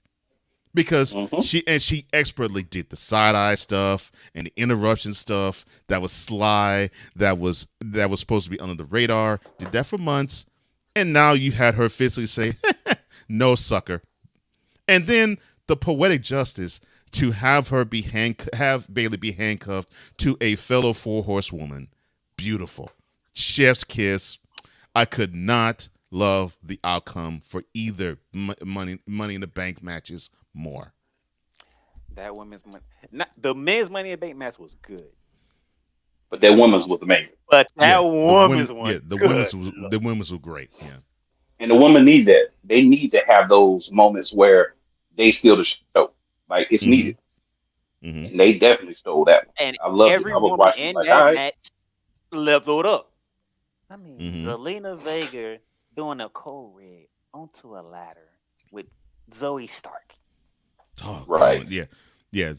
That made me say, "Wow, Zoe, you's a tough girl." Goodness gracious, you taking a bump like that on a ladder? Woo, man. With their little love triangle, biangle thing going on. Trish got her nose broken. Not Zoe, Trish, and Becky. Oh yeah, we gonna get the Raw. But yeah, Trish Stratus to be where she's at in her career is able to get her nose broken and still can keep going. Yeah. That's impressive. Yeah, that's impressive. Trish really needed a contract. The problem I had was I knew that Trish had to turn on Lita, because Trish can still actually wrestle. Lita can't. Right. So we know she had to be the one to turn. Mm-hmm. All right. Next up, we saw Gunther take on Matt Riddle, and we knew the outcome was gonna be next. But we had a surprise return. Oh, well, I forgot about that. Yes. And Drew McIntyre. So Drew McIntyre is coming for the Intercontinental Championship. Cole, do you see this being the end of the current reign? Do I see that being the end of the current reign of Gunther? Hell no, to the no. Hell to the no, hell to the no, to the no. He's elevating Gunther. He's gonna go to the main event scene. He's gonna turn heel. I mean, look, the 3-2-1 Claymore kick is cute, but the actors run stale. And he's there to elevate somebody else in this regard. Because what use does he have to win the Intercontinental Championship again? He's already won the title. He's already held the title. He doesn't really need it again. He's an elite player. He needs to have the World Championship or the WWE Universal Championship. That's really, if he's going to hold a title, it's that, or he's going to be a guy that needs to have an elite program that is counterbalancing whatever the title events are and elevate younger talent. Period. Cool McCain. I would say at this moment, essentially this. We get ready to get Gunther and Seth Rollins for the WWE World Heavyweight Championship in the next 3 months. I think if you're going to end Gunther's reign, it's got to be somebody that's exactly who Cole's talking about. Somebody that doesn't even really need the belt, but doesn't hurt Gunther at all for losing. Drew McIntyre's that guy. I'll say this. I'll add just cherry and the Sunday on it. And they should do it like how Bret Hart lost his Intercontinental Championship when he lost to Davey Boy Smith in London 31 years ago. It should do it in a big time main event. And that should signal, okay, so the guy that's losing the INC title in main event, okay, so he's gonna get the shove up the ladder. That's what I'm feeling. Because this guy losing the INC title in the main event of a show, and I'm not talking about Raw or SmackDown. I'm talking about like a pay-per-view, like SummerSlam or Survivor Series, or to me, I'm thinking it's probably not going to happen all the way until Royal Rumble. Like, but of course you can't do that with Royal Rumble because the Royal Rumble match, unless you're the Bloodline, would basically close the show. But to me, I personally think that won't happen until WrestleMania, and I don't think they would do Gunther with the IC title main event in WrestleMania. No, I think Gunther is going to lose the title, and then he's going to go after Seth Rollins. That's what I think. Because Gunther, there's nothing else you can do for Gunther with the Intercontinental Championship, right? There's really not anything else he could do. He's elevated it to a point that now it's just about, are you just trying to have him be another Roman Reigns and just break records? Because it's not going to benefit him anymore for having him. I think in this case he will be, because I think WWE is pushing him to be the longest reigning Intercontinental Champion, because I think they want to get the Honky Tonk Man record off the books. You have a valid point there. Mm-hmm. You have a valid point there. I would want to get the Honky Tonk Man record off the books. But if that's the case, then you just push out the match with Drew McIntyre. So even though they're trying to make it happen, you know what happened with Cody, right? You do something like that, have somebody, or go old school, have somebody attack him in the back. Then he got a side feud he got to deal with before he can get back to the Intercontinental Championship. But Drew's the guy. Drew's the guy that should beat him. I agree if you want to make him have the longest run, cool, but Drew's the guy that should beat him. And I do agree with your point of, if Gunther loses the title, it has to be to somebody who may not need it, but they're a big enough name to where you could justify it. Yep. So that's a really good point too. I'm gonna save Cody for a little later. All right. Let me throw some SmackDown in here real quick, because we saw a women's title match on SmackDown between Charlotte Flair and Asuka, and somebody had a ticket to the show. And I think we know, when we saw her with that ticket, we know how this match was going to end. Mm-hmm. And at the end of it, we said,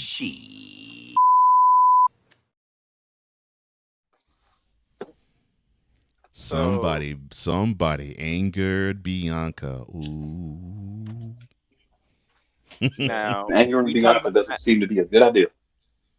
So we talked about this last week, that they are Cool. I don't know if Cool changed his thought process, but he doesn't believe they're going to pull the trigger yet. But they keep throwing sprinkles in here of a turn coming,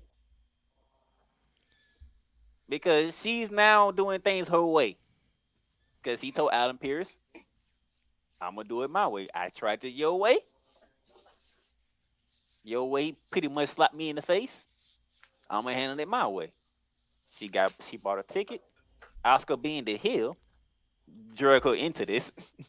Mm-hmm. And both Oscar and Charlotte was laid with the KOD on those hands. So they how both we get those feeling? hands. So how we feeling they about both this, got them hands right. So how we feeling about this triple threat around the women's championship over on SmackDown? Love it. I love it for one exception. I just get the feeling that when the three of them get together, Charlotte's going to end up winning the title. I hope not. I hope not too. Not. I'm liking this, but I'm hoping the same. I don't want to see that, but I think I know where you're about to go when I say this, playmaker. So you have Charlotte winning the title.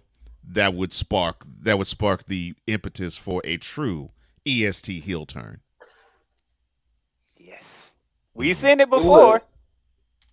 Even though that person, even though that person turned heel, the fans didn't let it turn heel. I was gonna say it backfired because they had to turn Charlotte heel to make it work because they were not going to turn Becky heel.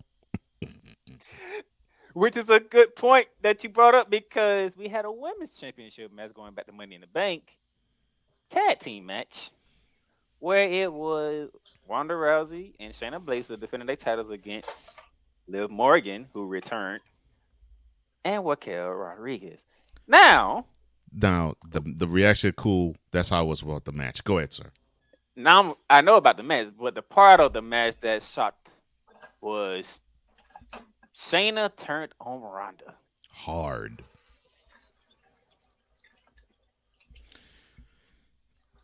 When she turned on Ronda, that place in London, the O2 Arena, exploded for Shayna. Here's how much Ronda Rousey is hated. You actually have a character perform a heel turn and a swerve on you by hitting you from behind, but the crowd pops. That is how much people hate Ronda Rousey. Ronda Rousey is very hated. And then on Raw, Shayna went full force in on Ronda. Oh, best promo Shayna's ever cut. And Shayna actually is pretty good on the mic, but that's the best promo she's ever cut. I mean, she went full force on that promo. I'm like, so we just going straight 100 here. You had to do it. They went straight on. I'm like, so now we have Shayna, who's now a face, which is the oddest thing that I have ever said. When it comes but it works. A fresh character for her, something she's never done in WWE at all. Right. That's why I'm liking it because it's a fresh update. No, to but the character. it's the same thing that you when you said Becky Lynch and Charlotte. Yeah, the crowd wasn't Shayna's supposed to be the heel. Yeah, because Shayna performed the heel. Yeah, Shayna performed the heel move on Ronda, but the crowd was like, as soon as she got jumped, because you heard some boos when Becky jumped Charlotte. You heard some boos, but it was mostly cheers. But you heard some boos. You didn't hear a boo in the house when Shayna turned on Ronda. Not one. Yeah, nobody likes Ronda. Like Ronda is best in the Brock Lesnar role. Even internationally, you're not liked, Ronda. Yeah. What does that tell you?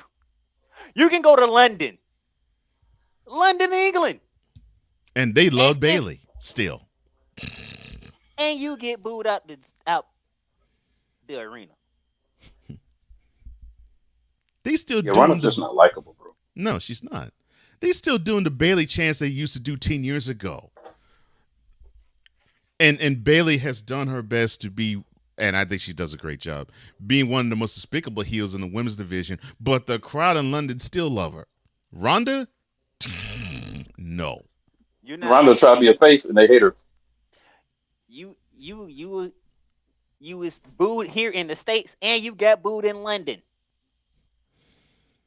I'm like, oh my gosh, they really don't like this chick. Never have, never will. Never have, never will. But I'm happy for Shayna. I'm happy for Shayna. Now the news that is lurking around the wrestling world, Shayna contract is almost up. And it's a hard out.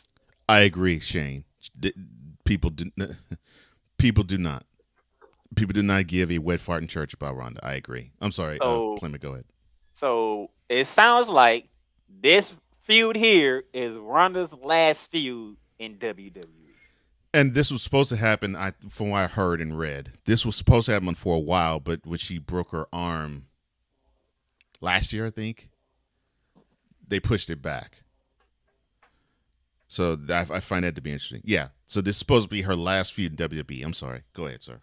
So how SummerSlam is what we call it in the quits for Ronda Rousey? I think so. It could be. SummerSlam could be. I think so. Because how long you gonna have this feud going? SummerSlam is like 4 weeks away. Yeah, that's a good amount of time. Yeah, this one doesn't have to drag on long because I personally think you need to have. Now this is what I like to see. Uh, you need to start booking Shayna as the monster that she can be. Because the one thing I love Yes. about her is she can make her stuff look extremely menacing, but she takes care of the people she wrestles. Yeah, that knee straight looked ugly. Yeah. So I love that quality about Shayna. Book her to be the monster. You can book her to be like a female type of Goldberg. I don't care. But book her to be a monster. Have Asuka continue on her ways of beating everybody. She could cheat. I don't care. And have them meet up at sometime like Survivor Series, and then see if you either can roll with Shayna as a women's champion, or if you want to run a program with her and test that out too. I I like dig the it. sound. Man, I like the sound of that. I like the sound Yeah. of that. And as long as it doesn't have Charlotte win the championship, I'm with it. And Charlotte doesn't need to win a championship. I think she Yes, needs. won too many. Yeah. This is something that, and I applaud Becky for doing this. She was like, okay, you know what? I would like to be the champion, and I know I would do things with the belt because I've shown you that I could do it. I could do it as a face and as a heel with the title. Mm-hmm. I'm gonna give somebody else a chance and run with it. I'm gonna do a program outside of that, and she still has a whole ton of shine, and she still has a whole ton of focus toward her, and it works. Charlotte needs to do that because I don't think the 7 years she has been in Raw or SmackDown, she has had a long-term program without being in the title picture. Burnout. That's what that relates to. Burnout. That's how you burn out fans on a person because you never let them do other things. Charlotte can have a few. Charlotte could be in the world in a women's tag team division with somebody else for like a year and just run that. Yeah, yeah, and you won't grow tired of her. I mean, you probably renew interest in her, but the problem, Yeah.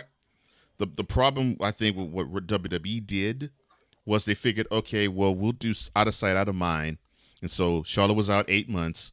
But the thing was, the last time we saw her, she dropped the title, and then when she comes back 8 months later, she not only gets into the title picture, but she wins the title that night.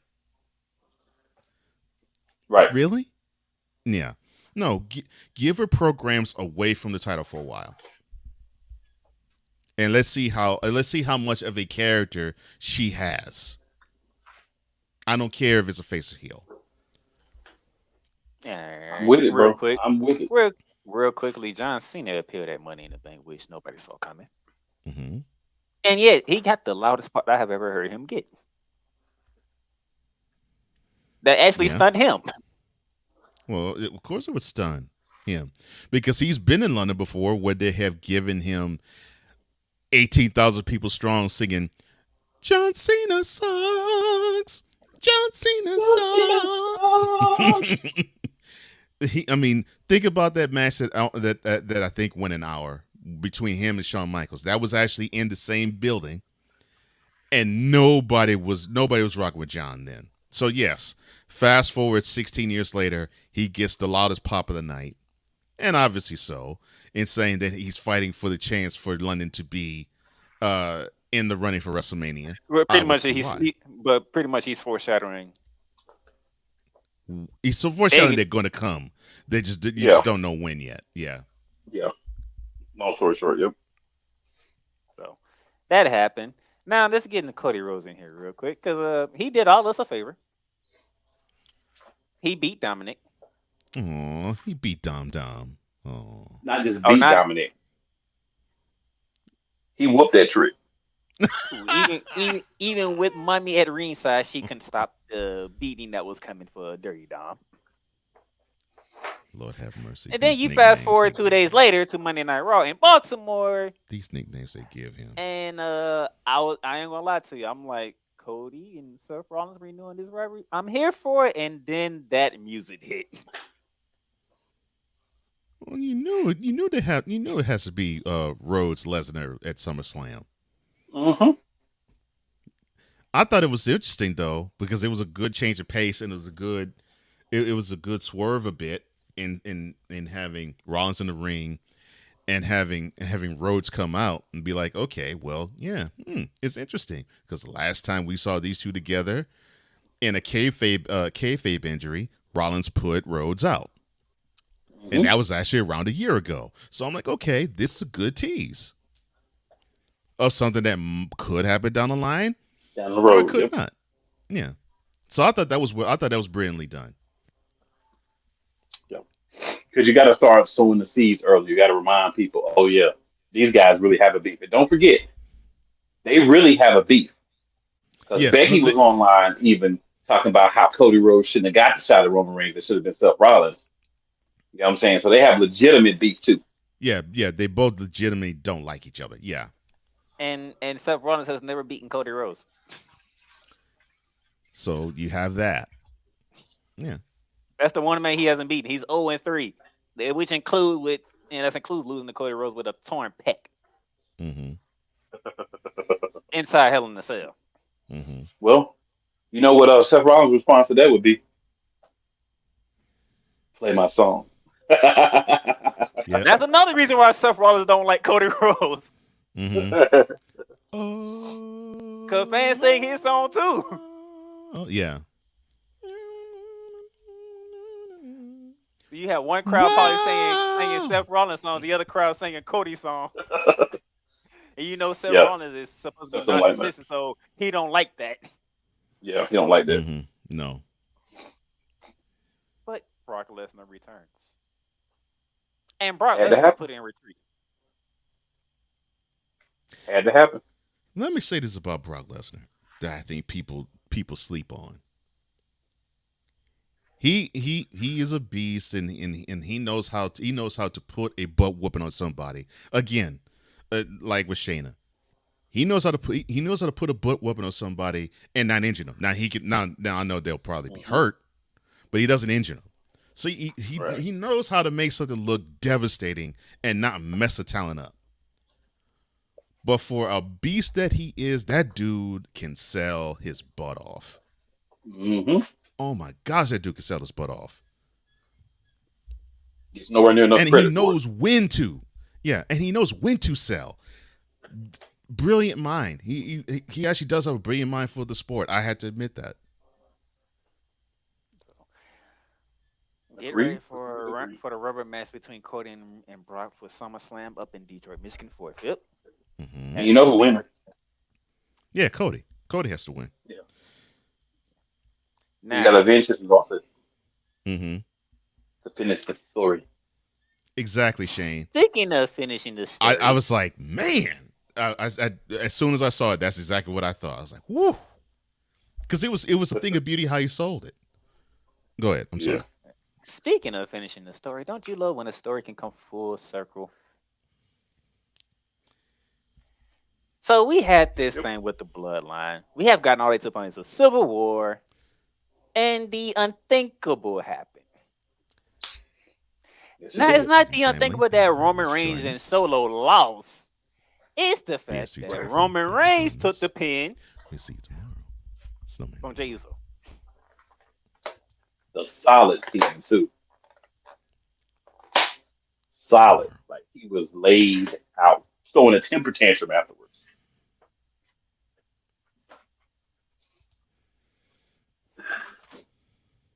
So that was crazy, man. I loved it. Yeah. Now, what's next for the bloodline is the question. Mm-hmm. I've been saying it. I'm not going to stop. There's going to be new members. This is not over. No, it can't be over. We have a tribal sport happening on SmackDown Friday. Live at Madison Square Garden, by the way. Mm-hmm. Oh. No, it can't be over. But I do know, I think they're setting up Jay and Roman to be main eventing SummerSlam. But yeah, I agree with you. I mean, we saw Solo debut in last year's SummerSlam. I'm thinking we're going to be seeing a cadre debut and basically an army that's gonna rush to Roman's aid that will debut Jacob Fatu this year's should be one of SummerSlam. them. Jacob Fatu should be one of them. In fact, I think Jacob Fatu will probably lead them. Zilla should be there, Mm-hmm. and what's the other guy. It's a couple more, but yeah. Mm-hmm. But And we let's should focus on. see Ava Rain should be there too. But let's focus on the match that took place over in London. That would be interesting if she actually jumps and It joins. would Go be. ahead. So go ahead, sir. How many times watching that match did you feel like, yeah, Roman and Solo's winning this? This is it. But the Usos just kept kicking out. Yeah, it was quite a few. It was one of those false finish fests that was actually good. Like a lot of times we see him, and it's like, come on, man, they can't be every match, and that's why I think Right. WWE need to get better. But this was the time for it. This was the time for it, and it was great. Man, he literally stacked the Usos, and they both kicked out. Mm-hmm. Look, kudos to Roman, man. In this run, in this run, it's as if he knows how to make his opponent look absolutely good, and he still gets his stuff in, and he still tells a great story with whoever is across from him. It could be Edge, it could be Cena, it could be Lesnar, it could be Sami Zayn, it could be Kevin Owens, it could be his cousins. He tells a great story with the people who are in there as how they would tell the story along with him. Instead of, to me, like how back in the day with Hulk Hogan, where it didn't matter who was in there. Basically, it was a Hulk Hogan match. And that was disappointing to see when I got to know the talent. But Roman would tell these stories tailored to the opponent that's standing across from him, and it's just a beautiful thing to watch. And so, looking at that Money in the Bank ladder match, Money in the Bank main event match, it was beautiful how Roman still got his stuff in, but he made Jimmy and Jay look absolutely golden.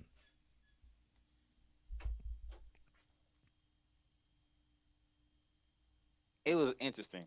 The fact that Acknowledge him. they chose Jay Yeah, to knowledge. do the thing. Because we talked about it last week. This bloodline started with Jay and Roman. Mm-hmm. The program unofficially started with him and with those two, right? Yep. 3.5 years. This man has not been beaten, has not been pinned, and has been submitted. Mm-hmm.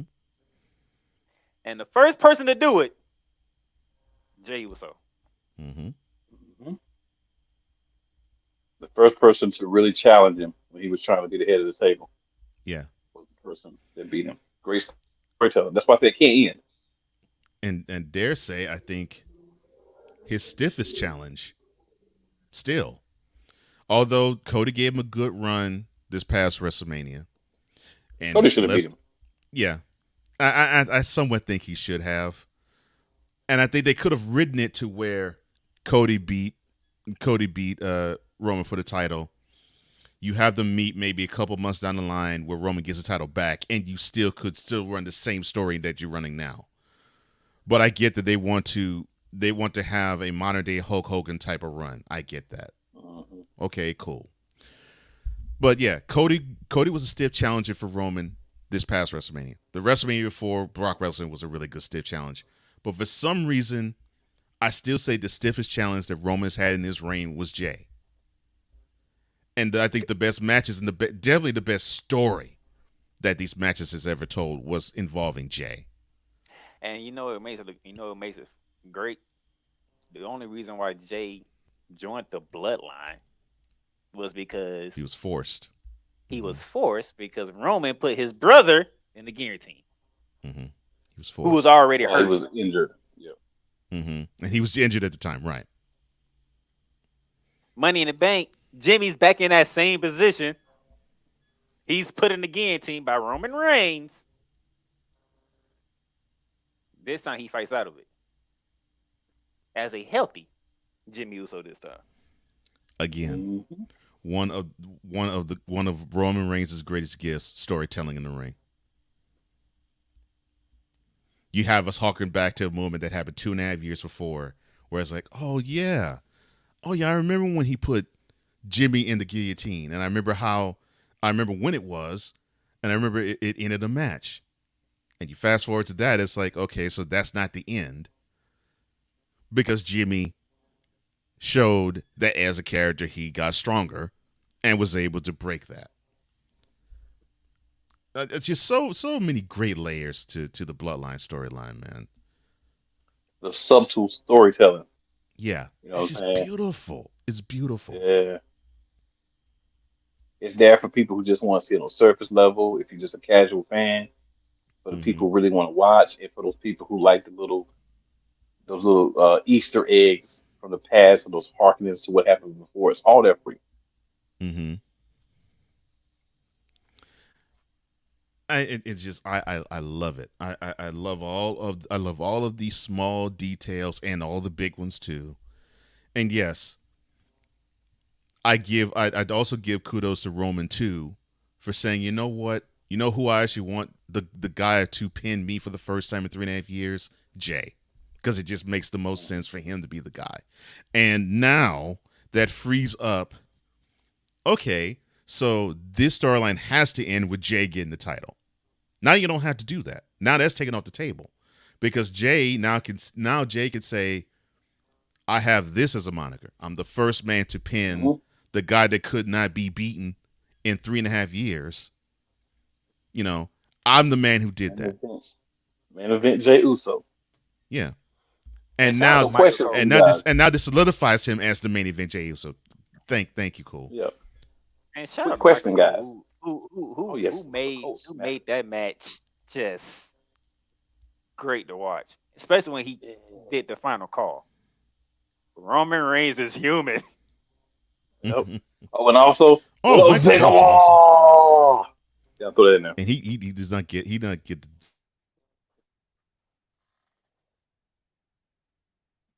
So, Money in the yeah. Bank was a masterpiece. It was. Oh yeah. What was your question, Cole? Nah. Well, I want to say, what's up, Vala?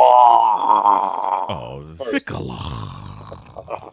And then the question I was going to ask is,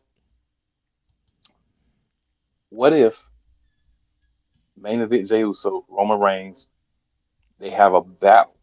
Roman barely wins, and then we see the arena go dark, and we see some wings come up, and then we hear that ominous music, and Damian Priest comes walking out with the Money in the Bank briefcase. As much as I want to see that, I just don't think we will.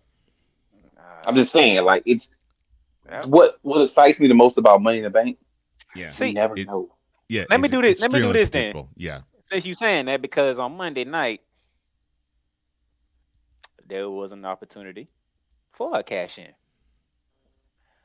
But the fourth member who was absent for most of the night finally showed up to attack Seth Rollins, which in turn backfired on the possible cash in for Damian Priest. That was a brilliant swerve. Tit for tat. Mm-hmm. That was a brilliant swerve. Yeah. You had Damian Priest who butted his nose in the match that Finn Balor had for the World Championship. And 2 days later, you have Finn basically saying, nope, you ain't cashing in on Seth because I'm still going to get a piece of him. See, well, what most people forgot, Finn done it twice to Damian Priest. Remember, Damian Priest accepted the open challenge that Seth Rollins put on Twitter. Mm-hmm. And if Finn didn't poke his nose in the business in that moment on Monday Night Raw, what kind of conversation would have been having? Very true. And then we fast forward to Money in the Bank. Damian Priest, he's doing what every other Money in the Bank person has done. Mm-hmm. Tease. Just a little reminder. Yeah. Tease. I have this. Mm-hmm. Yeah, tease. Yeah, tease it. All right, I have But this question to ask you. Oh, go ahead. but Seth was prepared because Seth had the greatest cash in ever, Yes, he did. so he already knows how this is going to go. Mm-hmm. And he's been Finn, cashed. And he's been cashed on.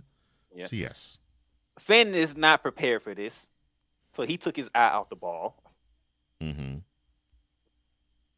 And then you happen what had on Monday night. Oh, here's a question from Vikola.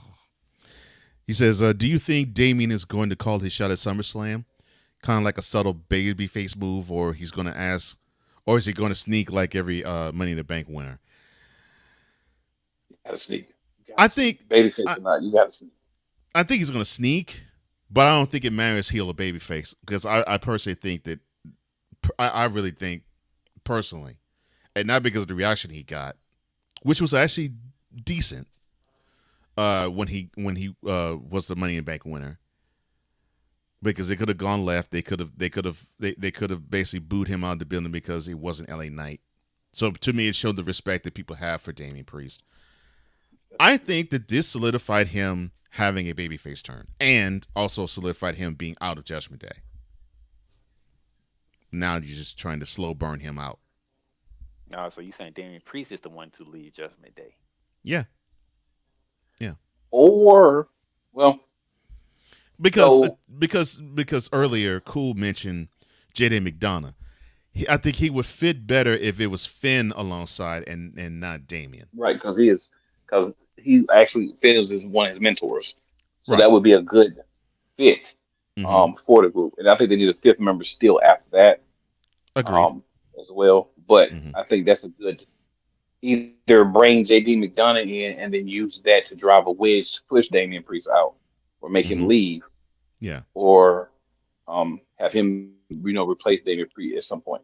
And here's the other Mhm. thing: But here's my question what though. are they Here's gonna my question though. do? What are they gonna do with Because Dominic? okay, yeah. Go ahead. Dominic's still gonna get booed out the building. But go ahead, playmaker. But my thing is this: what? Because you said about Dominic, what that mean for Dominic and Rhea? Because they're mainly closer with Damian Priest than Finn Balor. Okay. You remember last year they looked like they were tight at the paint. It was two sizes small with Edge, and then That's a valid point. That's a very valid yeah, point. and then the swerve happened to where you didn't even see the fact that they jumped Edge out of Judgment Day, but that's what happened. In came Finn, out went Edge the same night. Because when I hear Finn do promos, right, Mm-hmm. it's all about him.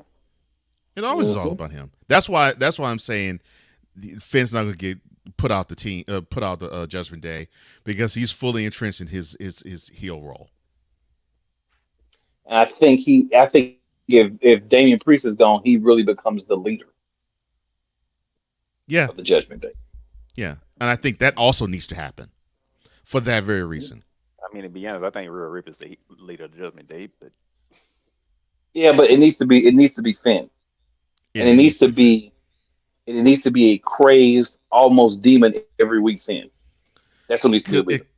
Right, and it really can't be Rhea because no matter what Rhea does, people like her. Look, Yeah. Rhea could set Joe Biden on fire; they will still cheer Rhea. Because you got to That think is about how this too, Rita. That is how likable she is. Yeah, she's followed by a lot of people Mhm. on IG and Twitter and stuff, and the things that they say and how she enjoys them. Yes, And I've seen some of the things that men have said to her. She's posted it, and she's Yeah. posted a smile and tell them thank you. And I'm like, you are a dirty girl, Mm-hmm. Yes, she is. and people like that, Mm-hmm. And she Like, knows even that. outside of just the wrestling, Mm-hmm. people like who she is. So yeah, And they're not going to ever really boo her. No, they're not. They'll boo an action that they think, oh wow, that's dirty. But her, no. Mm-mm. I can see they're doing that with Finn. Obviously, people having fun booing Dominic. Yeah. Seth Rollins does. Hold on. That was beautiful. Try it again. Said, oh, and then you see Rollins dance. I'm like, Lord, why? That was funny. He said, hold on. Try it again. And I gotta give Rollins credit. He's now embracing his face role, and I think he didn't the last time. And I think it's making him more it's making him more m- uh, more attractive to follow, because it's like, okay, he has he has this out of there character. He's fully with it. He's enjoying it, and we're having fun enjoying him enjoying it. I'm gonna say this because I know what the last time you talking about. I said this from the beginning before before they even put it on, even though before they put it in public, right? Mm-hmm. I was saying because I was doing when I was talking wrestling religiously, I was saying you do not need to put the Fiend in a championship match at this moment in time. And That killed Seth Rollins right there.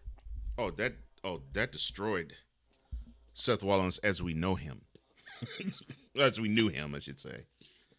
Because you said the last time he was a baby, I was like, you don't need to do that. Mm-mm. Have the Fiend just rip through everybody in the roster.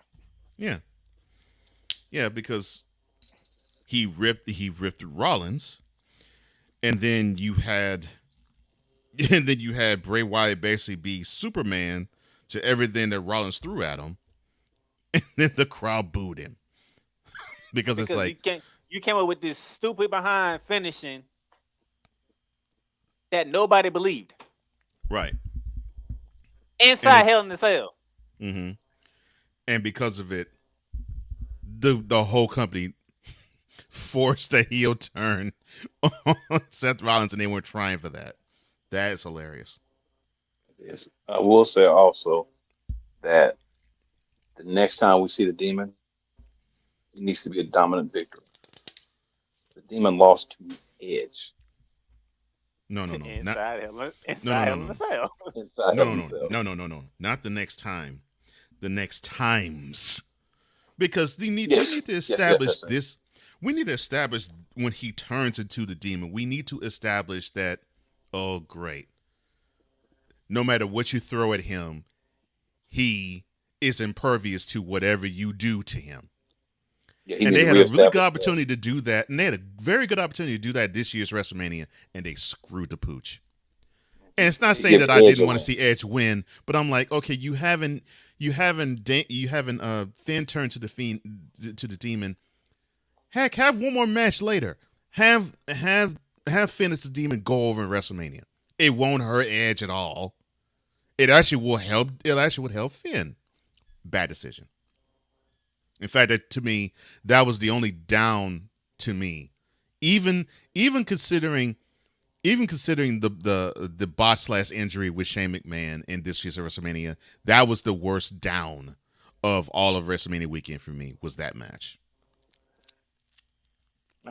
Because even when you had the Demon faces Roman Reigns, it took a mysterious turnbuckle falling out of nowhere for the Demon to get beat by Roman Reigns. Mm-hmm. And we can deal with that. It's like, how did the turnbuckle just happen? Yeah.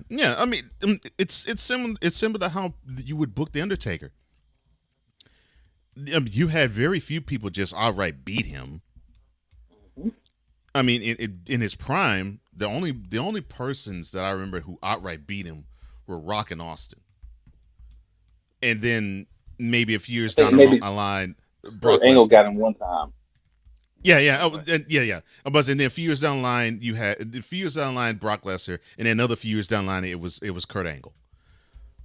But you could count on between, I would say, 1997 and 2006, you can literally count on a set of fingers on one hand how many legit defeats Undertaker took. Every other defeat beyond that was by, oh wow, either interference or chicanery or something mysterious happening, which that is a great way to protect that ankle. They should have done the same. They should do the same thing when Finn Balor turns into the Demon. Protect him. Protect that character. Make it be like, okay, this guy, it's impossible to beat him regularly, and have the character that's opposing him come up with means that they normally would not to beat him, and most likely it would not happen. But to have but to basically have a regular human who's 49 years old beat the demon in an HIAC match, no sir, no. At And WrestleMania. and at WrestleMania, and I love Edge. I love Edge. I still think that was a bad move. Yeah, Because I'd like to see. I think it almost all but killed the demon to me. Yeah, I'd like to see some sort of low-level amalgamation between Finn and the Demon. Like he starts somewhat acting like the Demon a little bit. That'd be great. That'd be great. So we could, yeah, and then we say like the Demon's been on the surface for a while, and we see Finn's dominant. But when he finally comes out, then we can make, we can make him good. We have to do something, like you said, to rebuild him because they destroyed the thing. Yeah. And I mean, It didn't have to. The Fiend, the Demon, they destroyed the Demon. He needs to be like the Fiend. When he comes out, like if you get a match between the Demon and the Fiend, for instance, that should be like a draw when they both just destroy everything. You just have to call the match. Yes. You got if you're gonna have supernatural characters, you have to keep that character at a high level. Yeah. And they did not do it. No. And I was highly disappointed. Highly disappointed. Money in the Bank was a masterpiece.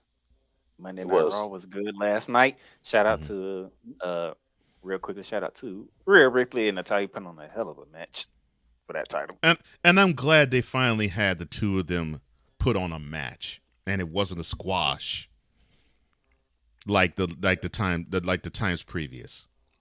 Yes, that's good. Yeah. But we all know SmackDown is going to Madison Square Garden. SmackDown is going to be fool insane. Anytime WWE goes to Madison Square Garden, something huge. Something huge always happens. Yeah. Little things pop. So you do not want to miss SmackDown Friday night. I'm telling you now. So Roman Reigns is going on trial. Roman Reigns is going on trial. And speaking of Edge, Edge will be on SmackDown. Well, that makes sense because SummerSlam's coming. Oh, who do you think he's going to go up against? That's a good question. There's another reason why you shouldn't miss SmackDown. Because he's going to be on the Grayson Waller effect. And we all know somebody else going to be on that show too. Somebody's coming. And then Grayson Waller can't wrestle right now. He's hurt. So I like how they're doing the show to keep him relevant so he gets cleared to wrestle. That's smart. Oh, yeah. I'm loving that too. And he's tough, though. He's taking bumps.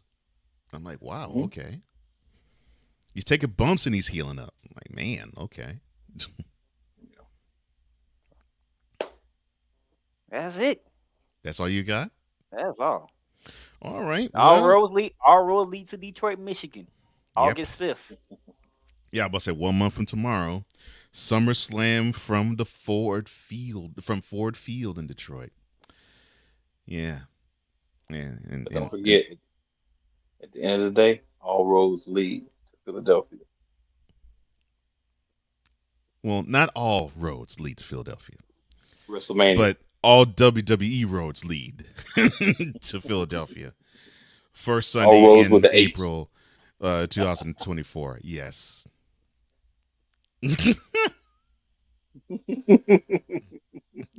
You a trip, bro. I think we can put a pin in it here. We can keep going because look, I enjoy talking and chopping up with these two. These two brothers are awesome. All right, cool. Where can people find you, man?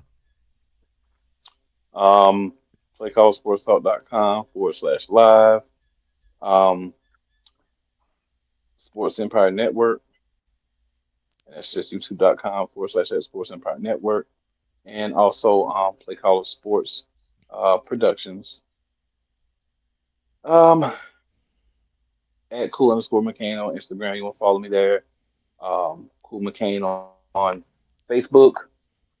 And Cool McCain on Twitter. And I'm telling you, whenever he gets a hold of any material, doesn't matter what it is, you got to follow him because this guy knows his stuff and this guy's entertaining to boot. That's exactly what you need. Playmaker, tell people where they can find you, bro. You can follow. You can subscribe to the YouTube channel, Playmakers Blog. But that's with a Z, like Cold Sports. Playmakers Blog. Follow that channel right there. Where you get all the things, and you can actually catch some of the stuff that I got into with Cool and Dre when we talked WNBA. Especially Cool over there trying to rub salt about anything Florida sports. Now what salt would Cool have to rub in regards to the NBA? Yeah, look, don't even try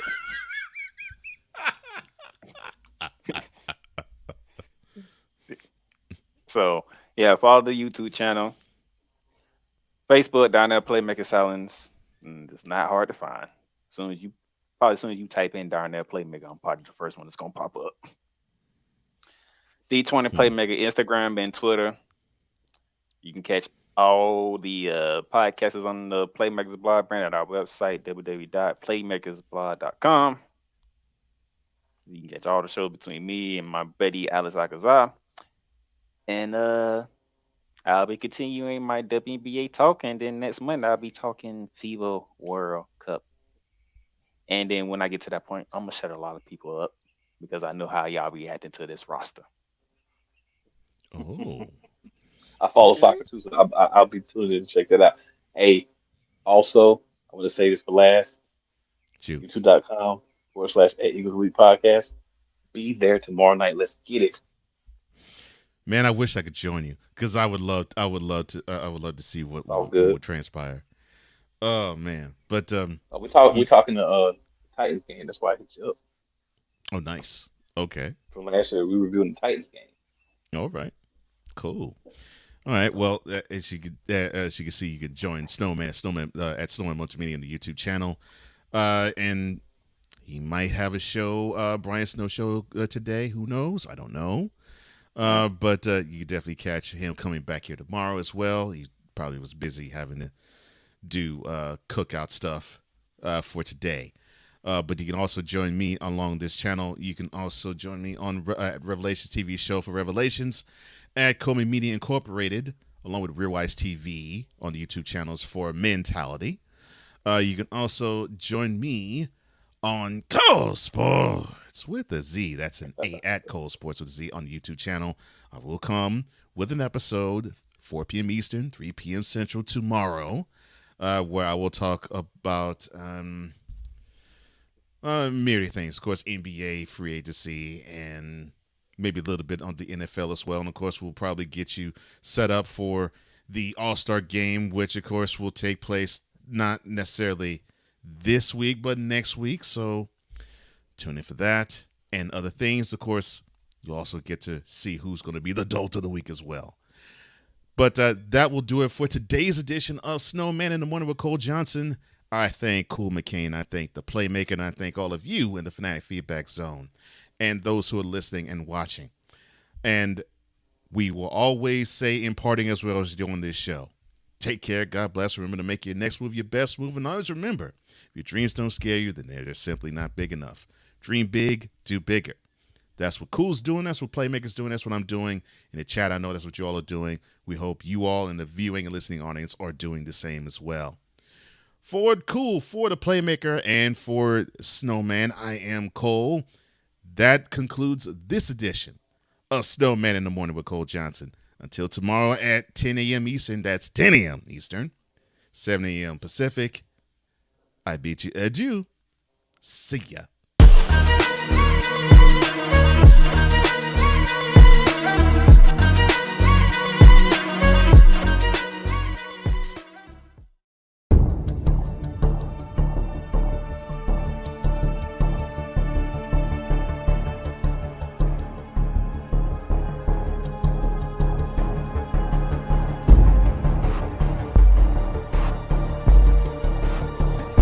Now, forgive me not knowing the brother. You got your mic blocked. I don't know who the hell you are. It's like you're in the broadcasting witness protection program.